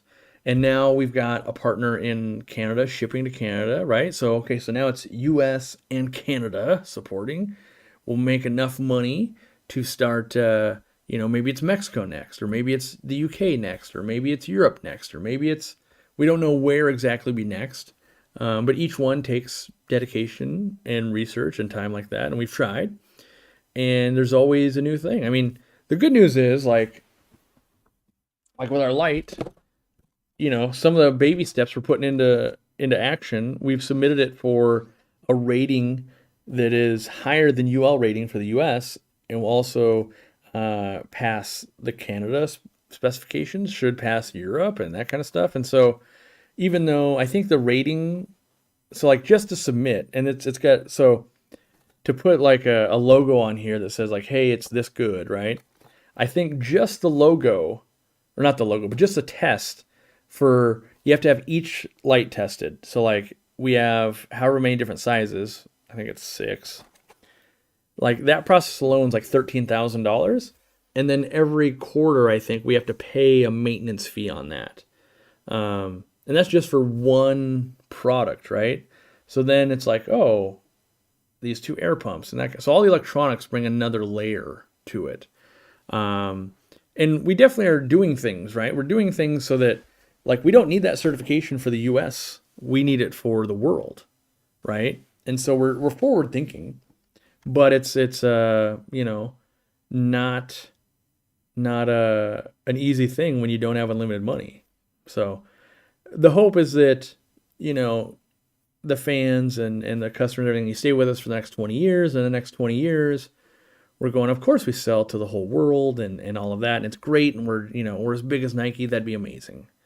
But here we are today, and, you know, 10 years ago, I didn't even own a fish store. 5 years ago, we weren't even on the internet, really. It was just a local fish store. And so if in 5 years we've gone from that to this, where we'll be in another 5 and another 5 after that, the goal is hopefully we're everywhere and everyone's happy. But, you know, like, yeah, India would be another great market to get into. It's a huge market, but logistics and stuff like that. And really, there's even, we're having, like, the odds are very high that we will run out of our lights. And it's because we placed the order back in June, and because of all the COVID problems in China, we still don't have them. Well, we placed an order for what we thought would last us 3 months, plus an additional 30%. And at the time, we had like 1, 2, maybe retail partner stores. So we took our forecast and we did all that. With all the delays, here we are, January 1st, 2023. Light will arrive in the next 2 weeks, basically. And the hype is built up. We've got 70 partner stores. And I've already invested, I think it's north of $180,000 in these lights. The problem is there's Chinese New Year and all of these things. So we think the next batch of lights we can get will land in April. I've already gambled like my own money to put in another order. So like if these lights go horribly wrong, I'm just going to go out of business. So we're really going to hope that doesn't happen. So we've already put the order in for the next one, so that hopefully we only sit out of stock for like a month or less. Now, if no one wants to buy these lights, we won't run out. I'll just be very broke, and we don't know what problems those will bring. We think people are going to want them because people show interest, but you know, it's hard as a small company like us to do forecasting of like, okay, so we ordered it in June, should have been here for September, right? Wasn't here for October. Wasn't here for Black Friday, November. Oh, missed Christmas too. Dang it. Right? And so the original order to where we're at now, the business is 6 months older, and all of these things have happened. If we had had tons of money, we could have said, hey, let's order twice our production. Instead, we only ordered 30% more because 180 grand, you know, I don't care. If you want a fish tank, 180 grand is a lot of money. Like, and so, you know, I'm already leveraged to my eyeballs to make this work. And so we're very hopeful. And that's why I don't have the money to go, well, just launch in a different market. Like, well, it's like at least 50K to launch into another market and do anything of any meaning. So gotta get on our own feet again here. I'm convinced in Europe, I'm convinced your lights would sell like hotcakes if you could get a distribution center here. Problem is, you're on 110 and we're on 220. Yeah, but I want to check that because people have been asking me if this adapter will do 220 or not. I believe the way we've had our light made. What is this? Does this have? Yeah, let's see. Getting old. Yeah, it's let's see, model. It says 18 volt dash 240 1000 input right here, 100 to 240 volt. So as far as during design process, I'm pretty sure this is how we made it. The only thing for us to really sell it in a different market should be swapping this ballast out.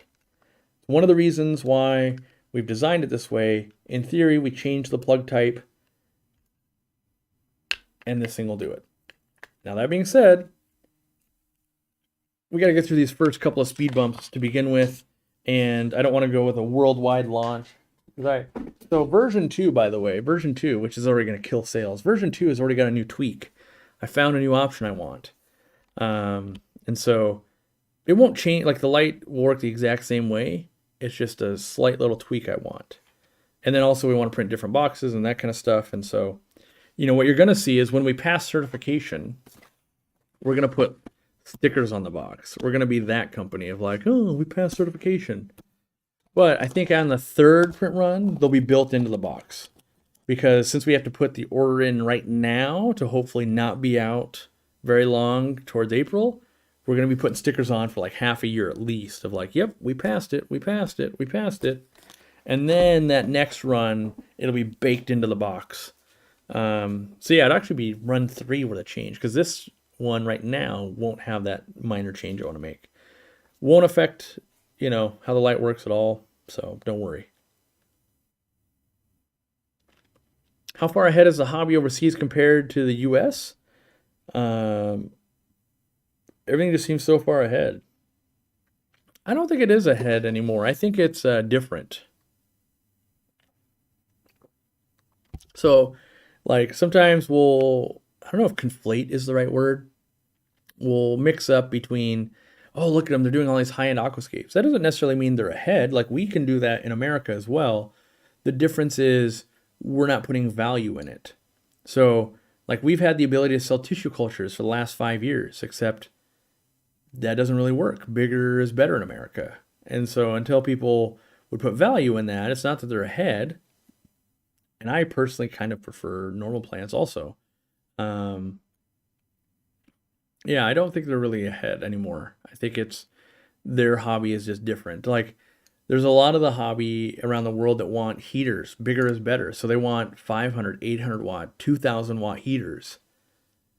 And that doesn't really make any sense when you're looking at like, but you just have a 180 gallon aquarium. That's not, but the bigger is better thing has taken over the heater world for most of the world.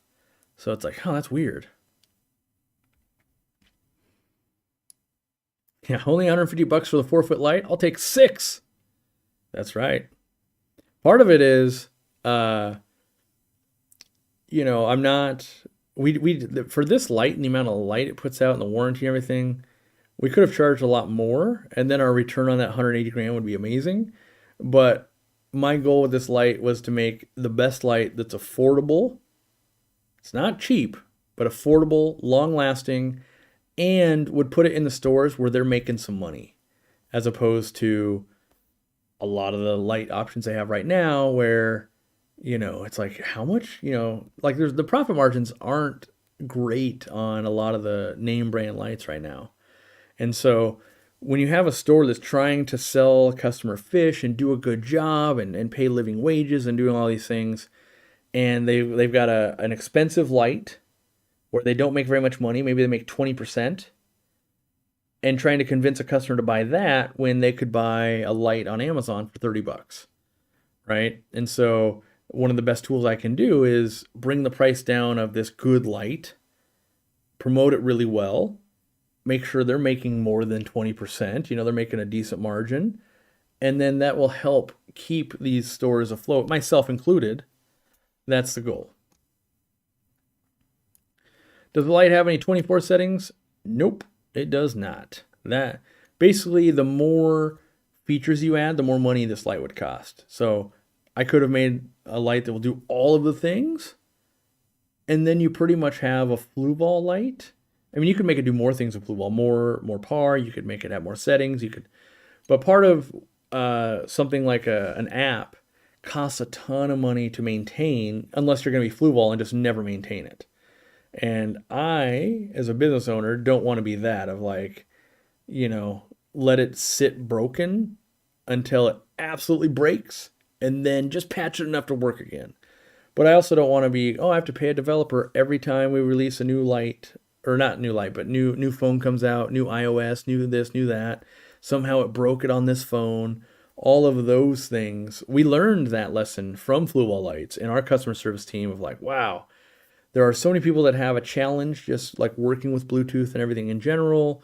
There's 4 billion different types of phones, especially if you start going worldwide. You have to start like, my app has to be in how many different languages? So you start getting this crazy thing of I'm an app development company when I just want to focus on aquatics and playing in my fish room.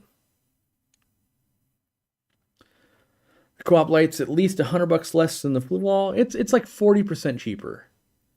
Still get a 3-year warranty. It's about 10% less light output, but we use less energy too. So like the cost of ownership over 5 years, you're saving a crazy amount with like our light, and it doesn't run as hot, which I didn't notice till I opened up a brand new flue light like probably like a month ago now.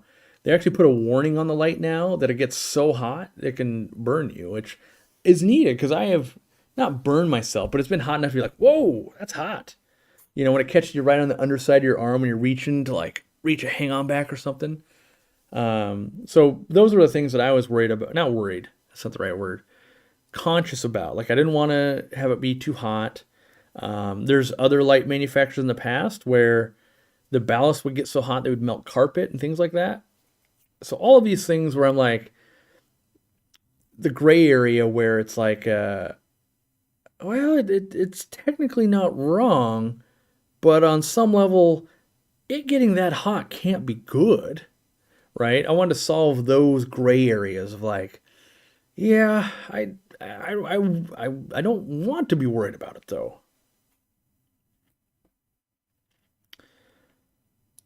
All right. I hate the Fluval app. I've had the lights for 3 years. They've done one update. Looks like it was programmed in BASIC. Yeah, I lost the respect for the app in Fluval when we were the dealer of the year or whatever, and they flew us out to Germany, and we were sitting with the engineers and everything. And I was asking why they wouldn't update the app and give the features that people wanted, like a siesta method and all of this. And they said, why would we update it when people are already buying it? That was essentially the paraphrasing of the conversation of like, it costs, and from what I was told, or at least I remember, is they already had like the update done, but they want to use it as like a competitive advantage. And that has always stuck with me of like, why would you wait to make your product better when you can make it better today? Like, I always want my product to be better sooner. I don't want to wait for, like, they're waiting to leapfrog of like, oh yeah, well you did this, now we'll do that. Instead, I'd rather just be like, we did this, and now we did this, and now we did this, and now we did this. You entered the market 2 steps behind us, and then we did this, and then we did this, and then you entered again, and you're still behind us. It's a weird model. I don't get it. When they have the answer, and that's kind of always been my biggest thing of, part of me thinks, if I can make this light at this price, why couldn't they? Right? That's what I always wonder of, like, a company with more engineers and resources and money and all these things, does it just come down to a choice if they don't want to? Maybe that is. I don't know. I actually don't know the answer, so it's only guessing on my end. 2 goldfish are in a tank. The first goldfish turns to the other and asks, do you know how to drive this thing?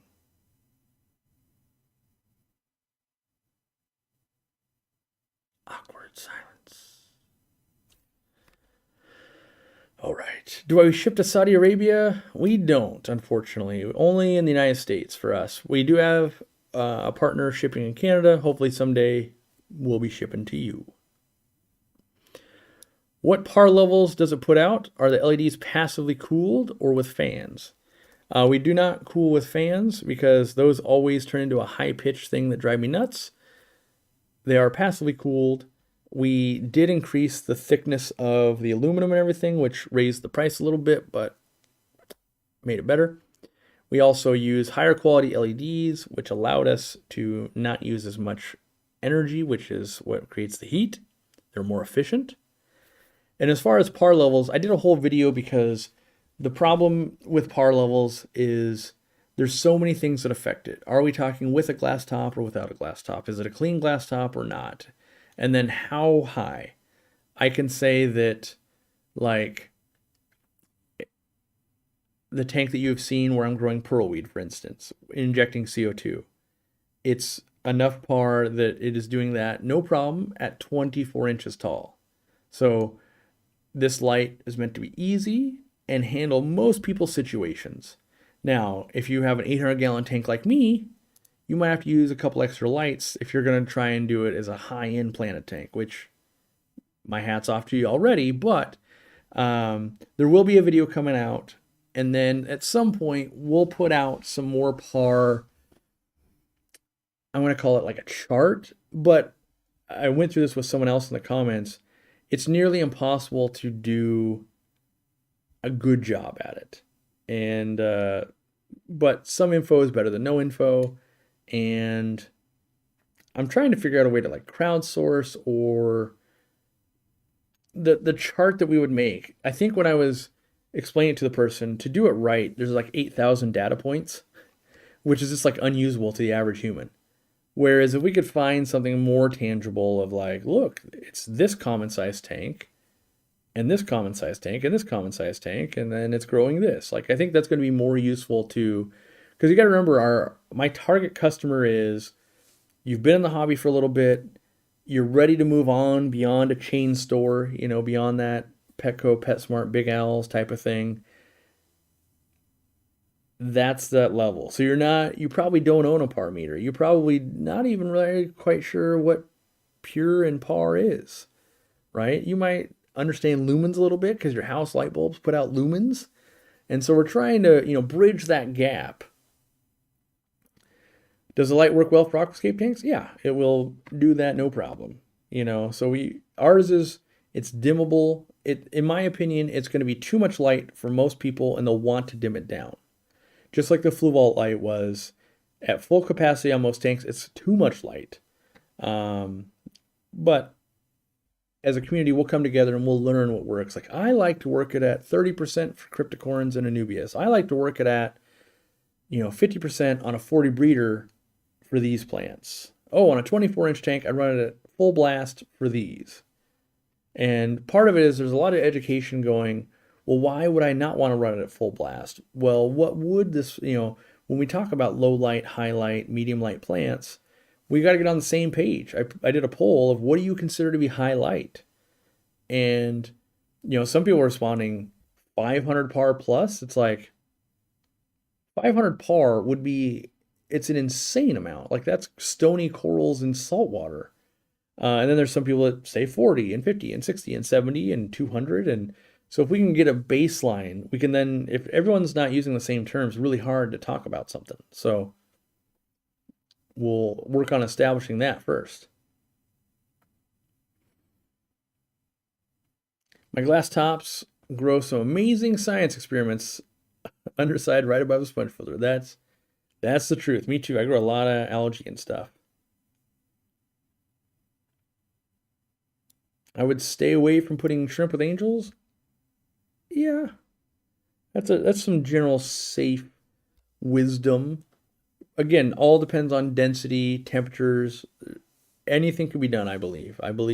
I've seen so many things that doesn't work, and yet, you talk to the person, this old lady, like, well, it's been that way for 11 years. Like, oh, well, I can't explain why that's working, but it clearly is working. What are my predictions for popular fish in 2023? I have no prediction. My only prediction is it'll be the same old as it's been every year of like, we keep fish and we enjoy them. I don't see anything break out. I still think we're still in the lag from COVID and everything, and it's still like the Southwest situation of just airlines. Like airlines are still a mess, and it's work and takes experience and knowledge to get fish to move around the world, even when there's not the extra hiccups. So new things kind of entering the countries and moving around the world, and that cutting edge stuff is valuable, and no one really wants to be gambling it with airline problems and COVID restrictions stuff all around. So I think we're still at least another year out from really seeing a lot of innovative stuff, because there's still just too much, there's looming economic things, there's looming illness things, there's, problems with airlines, there's all of these things make it so that as a company like me and most companies, back to basics, take things slow and steady and safe and just improve on what you're doing. And then when the landscape looks a little better is when you go, yeah, maybe we should take a chance on ordering this crazy rare cool fish that may or may not arrive alive because of delays. Is there a way to know when your slow mode time is up so that you can comment again? I think it's like 30 seconds or a minute. Count 1 Mississippi, 2 Mississippi, and then eventually you'll figure it out. Corey's trying to be the Apple of the fish hobby minus the overpriced products. Kind of. I try to model our company after like Costco and Apple and there's some other companies as well, and trying to take what I think are good elements. Like the Apple thing, they make products that last a long time, which I do like. Their products are expensive, but to get the longevity, do I think they're maybe a little too much? Sure. But I think what Apple has really done well is create an ecosystem where their stuff works together. And, you don't have to be an Apple person, that's fine. But I think that the way it works well together is something we'd like to see in a lot of spaces in the world. And, so I try to think about that of like, well, how do we, build more of an ecosystem? I don't want it to be exclusionary or anything like that. Like sometimes, Apple does stuff that is exclusionary, which I don't enjoy, but I do like how you can kind of expect them to work well together. And that's what I want for our product line of, we've tested it, it should be good value, it should work fairly well. And we want to maintain that. We also want, like the customer service aspect of Costco. If you don't like it, we'll take it back. We'll make it right. All of these things. So we put our I guess investment in those types of ideas. It's also why we don't advertise a lot. I realize I'm doing live streams and this kind of stuff. That's just me kind of being plugged in with you guys. But we don't spend a lot of money like on print ads. I can't even remember. It must be like 5+ years since we put something in writing that we've advertised, like in a magazine or something. And so we're not spending the money there, which means we get to save the money. And like when we price the light, we don't have to go, well, how much are we going to spend on the promotion of it? Where a lot of companies, they go, well, if we sell this water bottle at $50, we could spend 20 of it on, Facebook ads to sell each one. We take that out. And so that, oh, now this water bottle is $30. And then we find ways to just be competitive. And the reputation over the 5 years is our advertising. You guys are the advertising. It's word of mouth. And it's the hardest thing to achieve, the hardest thing to keep going, but the most rewarding. So I'm in a business group and someone was asking, how do I get my people to recommend my products more? And my answer, which, some people were angry at and some people agreed, was make a better product. If your product is truly good, it will make a change in someone's life and they'll want to tell someone about it. And the reality is most products aren't that good, right? It's not that it's not that this tape measure right here doesn't work and isn't good.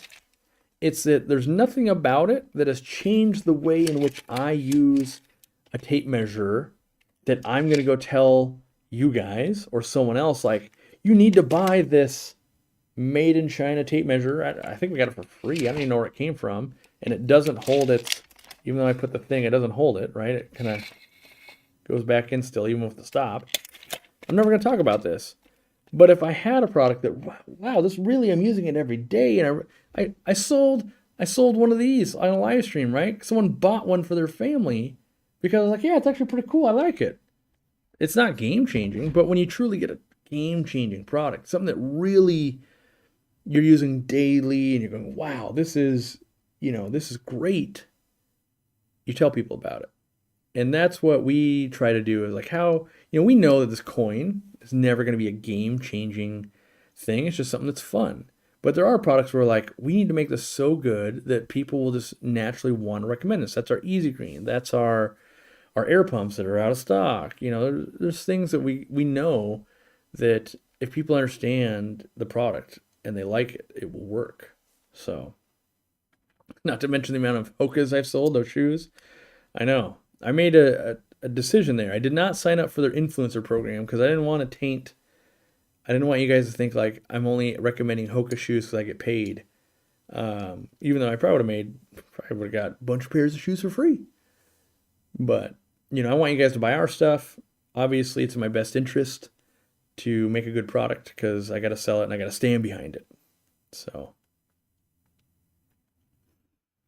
Why are my clown plecos always hiding in sponge filter? Is there a way to make them less skittish? Turning down the light, providing floating plants and things. They don't want to feel exposed. So Bright lights typically make bottom dwellers not want to be quite out because they can be seen. So darkening up and you know, that'll give more cover. I got a Milwaukee tape measure. It's real nice. I also have 2 of those tape measures, and it is my favorite tape measure. Not enough though that I would go out of my way and tell people like, you got to get this tape measure. It's amazing. But a good product, one that's pretty good, is one that if someone said like, what tape measure would you buy? I'd be like, well, actually the Milwaukee's pretty good. And then you've got Mighty Joe going, hey, Milwaukee tape measure. And so yeah. Aquariumcoop still not selling on Amazon? Nope, we are not. I was explaining this in the comments to someone yesterday, the day before. There's basically 2 paths. We could go on Amazon and make a ton of money. Like, just because people that search aquarium fertilizer would see Easy Green. What's this? Oh, it's got a bunch of reviews. I should buy that, right? The problem is that does nothing to actually help the hobby. That helps Corey. That helps my employees. We get more money. But it also helps Amazon in the fact that once they go, how much fertilizer are they selling? We should make Amazon Basics fertilizer, right? Or we pivot like we did, and we want to help other local stores, other mom and pops. We're not selling to chain stores and stuff like that. I can't say that we would never, because I feel like at some point down the road, there could be like, wow, there's a new chain store that's great. Or in a different country. Like I feel like some of the chain stores in other countries, like they're much better for the hobby than our local chain stores. But I basically, we can weigh the 2, right? Sell on Amazon and you guys going, hey, I can use my Amazon credit card. I can get the free shipping and there's some benefits there. We just make less money is what happens. Or 70 local retail stores that can sell you fish and support the hobby and get young people into the hobby and all of these good things that go around that. We've got that going. And that scale is changing all the time. Like Amazon, I guess it'd be like this. They would make, there'd be lots of money coming in and all of that. But, 70, 80, 100, 200, 500 local stores. Oh, guess what? That's actually better for us long term and better for the hobby. So, and I do believe it's better for the environment. What did we order? We ordered, what was the dumbest thing? I think we ordered a Christmas tree skirt. And it's this like floppy piece of cloth that was like this. And no joke, it came in a box that was like this, by this, by this. With a ton of just like, not a ton, but just like some air pillows and some paper to like fill up the void space. And it was, it just, continually that happens. It embodies the, like, what's wrong, why shipping keeps going up for everybody. Because, like, if one of the biggest shippers in the world is not trying to cut down, then you extrapolate that over everybody. And, of course, prices are going to go up. And so this thing that we could have shipped in, like a box that would have been, like, this big, instead was shipped in a box 10 times too big. And so, my other comment in that same little thing I was talking about, making a good product was, I believe the best way to make an impression on your customer is ship it quickly. When all the big players, like too often when you order from a manufacturer's website, like a Nike or, I know my wife has been, experiencing this. You order from, what's something like famous enough that would make sense? That I know ships slow. That's the problem. I've got a Honeywell AC unit over here. If I order from Honeywell.com, it's highly likely they wouldn't even ship it for like 9 days. They'd be processing. And then they'd ship it the slowest method possible, which would be like another 5 to 11 days, right? So me ordering direct from manufacturer now takes 2 to 3 weeks to get it, right? So I believe that the best way to run a good business is ship things fast, process them. I think it's a game changer, me personally, that up until 6 p.m. on the East Coast. If you order that day, we'll ship it. At 5 p.m., you could be like, oh, I'm going to order some Easy Green. You order this Easy Green, it's going to ship that day because we overstaff. And so instead of spending our money and putting an ad in the paper or, Tropical Fish Hobbyist, we staff another employee so that they can ship out faster because we think that actually matters, right? So it's 5 p.m. on the East Coast. Your order's shipping that day as opposed to, I don't know, lately, and this is me being hypercritical, so let's just know that, but at any time I want to place something on Amazon, somehow it's always like, oh, somehow it's already considering it to be the next day. So like it's not even going to ship for like another few days. And the lead time stuff is getting longer and longer and longer and longer. So I think processing time, shipping it quickly, having great customer service, those are the things that really mattered. And in an era where everybody can sell this Diet Coke, how do you win? You win by shipping it fast, getting it out the door fast, shipping it with a fast method. When this thing comes and it exploded, making it easy to make it right with the customer. That's how you win, I believe. And so we focus so much energy on that. That's why we have Candy here. That's why we have other customer service people. That's why we have the warehouse. That's why we track insanely all the metrics. What's cool is over the holiday season, we improved our average delivery time by 0.1. So on average, the previous 90 days, it took 3.1 days from the time we put a label on it till the time it hits your door, on average. Now, if you live in Washington, it's like the next day, right? Now we're at 3.0. That's even better. Insanely fast with Amazon Prime. I think it's gotten worse for me personally. I'm in Washington. Amazon started here. It used to be, and I will fully admit this, it used to be that most things would arrive within 2 days from Amazon. I know I can pull up my Amazon, because I still order stuff from Amazon all the time.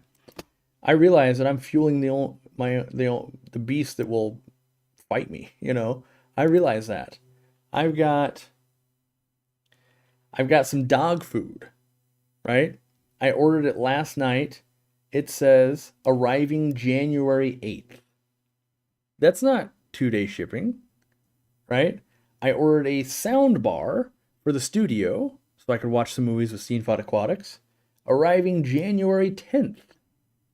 I ordered that last night. I wanted to drink some more water in the new year, right? And this plastic bottle, if I use things like Propel and some additives, it starts tasting like, it tastes like lemonade for a few days. So I bought a Yeti Rambler 18-ounce bottle. I ordered that on December 27th. It's going to arrive somewhere between the 6th and the 9th. So what I'm saying is, it used to be, and I couldn't argue with that, like, man, they were on it. And now I'm finding more and more and more they're not on it. Here's a little tidbit you might not have known. I have a personal account and I have a business account. Don't order with your business account because the same item, this is what blows my mind when I found this out. Let's say delivery would be like, it'll arrive on Wednesday. If you go, I'm on the wrong account, I got to order that for the business. And let's say I ordered it and it was what's Wednesday? Wednesday is going to be the 4th. So if on my personal account it says, it arrived the 4th. If I hop over to the business account, order the exact same item, nothing else, nothing to slow it down, it'll be like, it's going to arrive the 14th. Like they know that the businesses aren't going to, like, it's easy because like we do it. We have different managers like, I need garbage bags or I needed this specialized thing. And instead of approving accounts for 100 different things, it's easy for them to get them on Amazon. But they know because they've got that intrinsic advantage, they can slow down the shipping. So that's just a little tidbit. Don't order on a business account. I personally believe they're intentionally slowing it down because I'm shipping it to the same address. It's even in my name. Everything about it's the same. So last time I used Amazon Prime, I got it in less than 24 hours. I don't know what to tell you, Beast Taco. I probably get, between my company and myself, we probably get, I don't know, 100+ shipments a month. And that's not been our experience. I'm glad you got that experience, though. I mean, I wish we still had that experience because it was nice. But yeah, unfortunately, I don't get that experience anymore. All right. I'm not obsessed with Yeti. I just wanted a quality. I've got another one that we made for the things. The problem I run into when I'm trying to drink more water, any speed bump or hurdle makes me grab a soda. Like if this tasted like lemonade and I don't want lemonade and I'm gonna have another clean one, I'd be like, just grab a soda. And so, where if I were an extra one, if I have a few extras, I don't have the reason to be like, well, they're all dirty right now.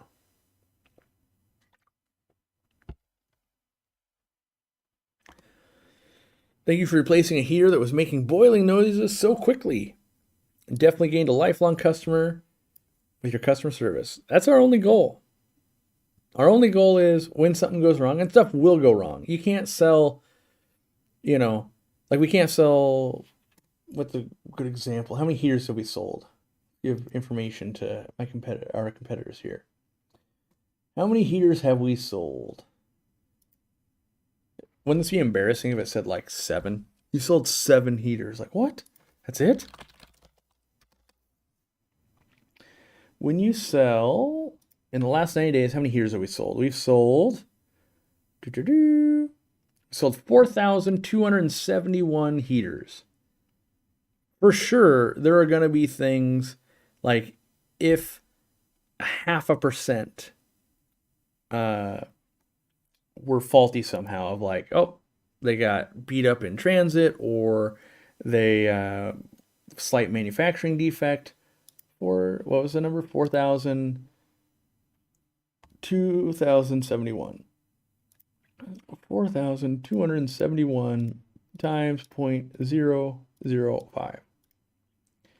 So even like that's 22 people that are going to have defective heaters, and that would be a very, very low defect rate. So our whole goal is, we know things don't go as planned, and when they don't, let's make it as easy as possible. And it's my belief that of a store like Costco, when I have a problem, I don't bring a problem to their attention until I actually have a problem. And when I do, they make it so easy, and then I go, great. That's why I like buying from Costco. And there's something to be studied about Costco. The fact that they're thriving with the worst possible online store in existence, and they're still doing really well. There's something magical about that. And that's, at least the appearance is they'll take care of you. They've got good deals on some things. And it's crazy to have a thought process that people know, like, well, I won't get out of Costco for less than a couple $100. And yet people still go all the time. And there's something about that. And there's something wholesome about that, of like, okay, they're doing something right. Let's make sure we try and do those things also. Costco hot dogs are the bomb. Well, that's true. Is it still $1.49? I think it's still $1.49, which is crazy. Any chance you'll be partnering with a store in Mexico to sell your products? If there is someone who can, make it worth our while, as in orders enough, and we can get through all of the legalese of like, what do we need to know about exporting products to Mexico and all of that? Yeah, we basically want to partner with anybody that it's going to make sense. The problem we run into is sometimes they'll be like, oh, we'd love to carry your stuff. I would spend $100 or $500 in product. And it's like, the licenses we have to get are $4,000. Like, we need more of a commitment if we're going to spend $4,000 a year to be able to sell into that country. So, I just joined Costco a week ago. Never knew about their lifelong warranty on anything they sell. That seems crazy. They do exclude electronics and maybe a couple other things, but it's kind of, the unwritten rule is that's our policy too. Is if you're a good customer, right? And that's subjective, but let's say you've ordered from us, I'm going to pick a number and say 10 times. in the last 18 months. And you've never had a problem with our stuff, and you've spent, on average, you would spend $75 more. You spent $750 with us. And for whatever reason, you come to us and you're like, hey, I know I bought this 9 months ago, but I'm not happy with this thing that is out of warranty, and, I really want to buy more stuff from you. I just feel like it's wrong. Chances are we'll make it right. Short of something stupid like, well, you beat the light with a hammer. Like, that wasn't too smart. We know that a good customer that doesn't go out of their way to take advantage of something, we want to keep them forever. And I look at myself a lot. Like, at the point where I'm asking for a refund, I've tried so hard to get this thing to work, and I don't want to be that guy. And so you take care of me, I keep buying, right? But we also have customers where it's like, you've ordered from us 10 times, and you've needed a replacement 10 times? Like, what is going on here? So just like Amazon and Costco, you can get, like, flagged, if you will. And that doesn't happen from twice or anything. Like, it's got to be a pattern of, like, you've needed a reship 10 times. Like, that's crazy. You make up for half of the reships this week?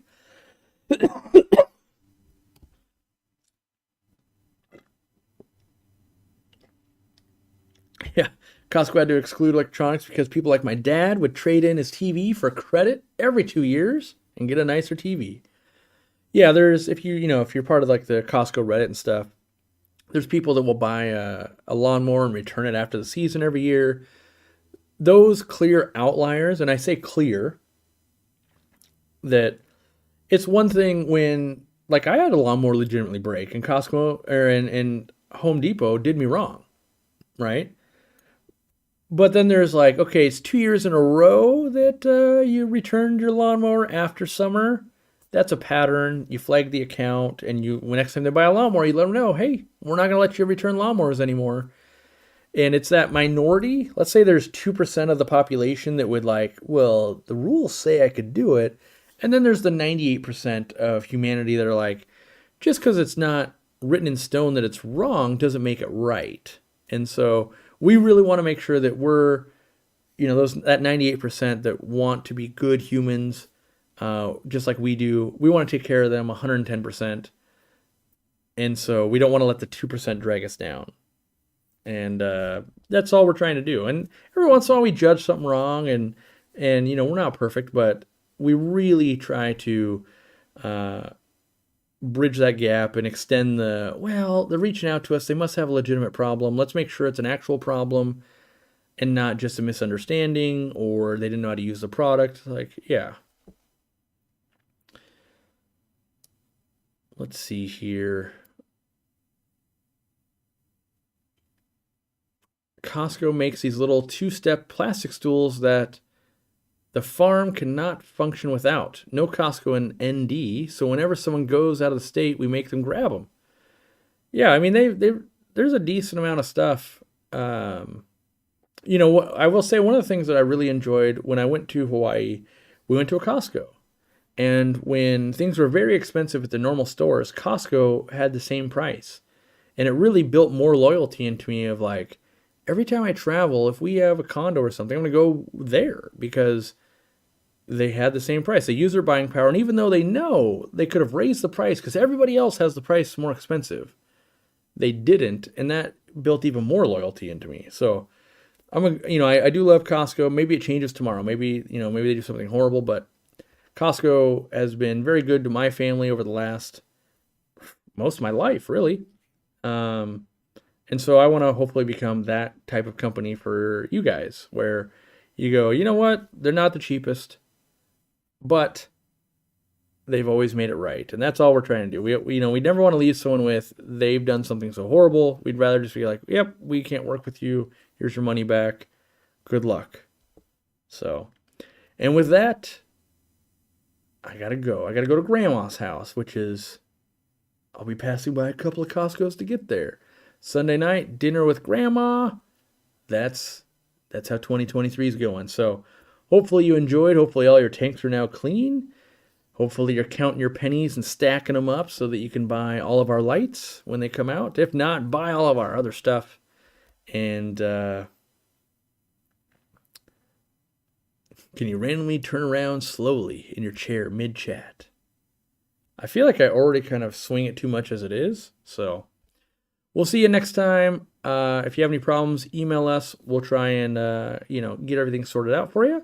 And have a great start of your year. Just got to find the right buttons.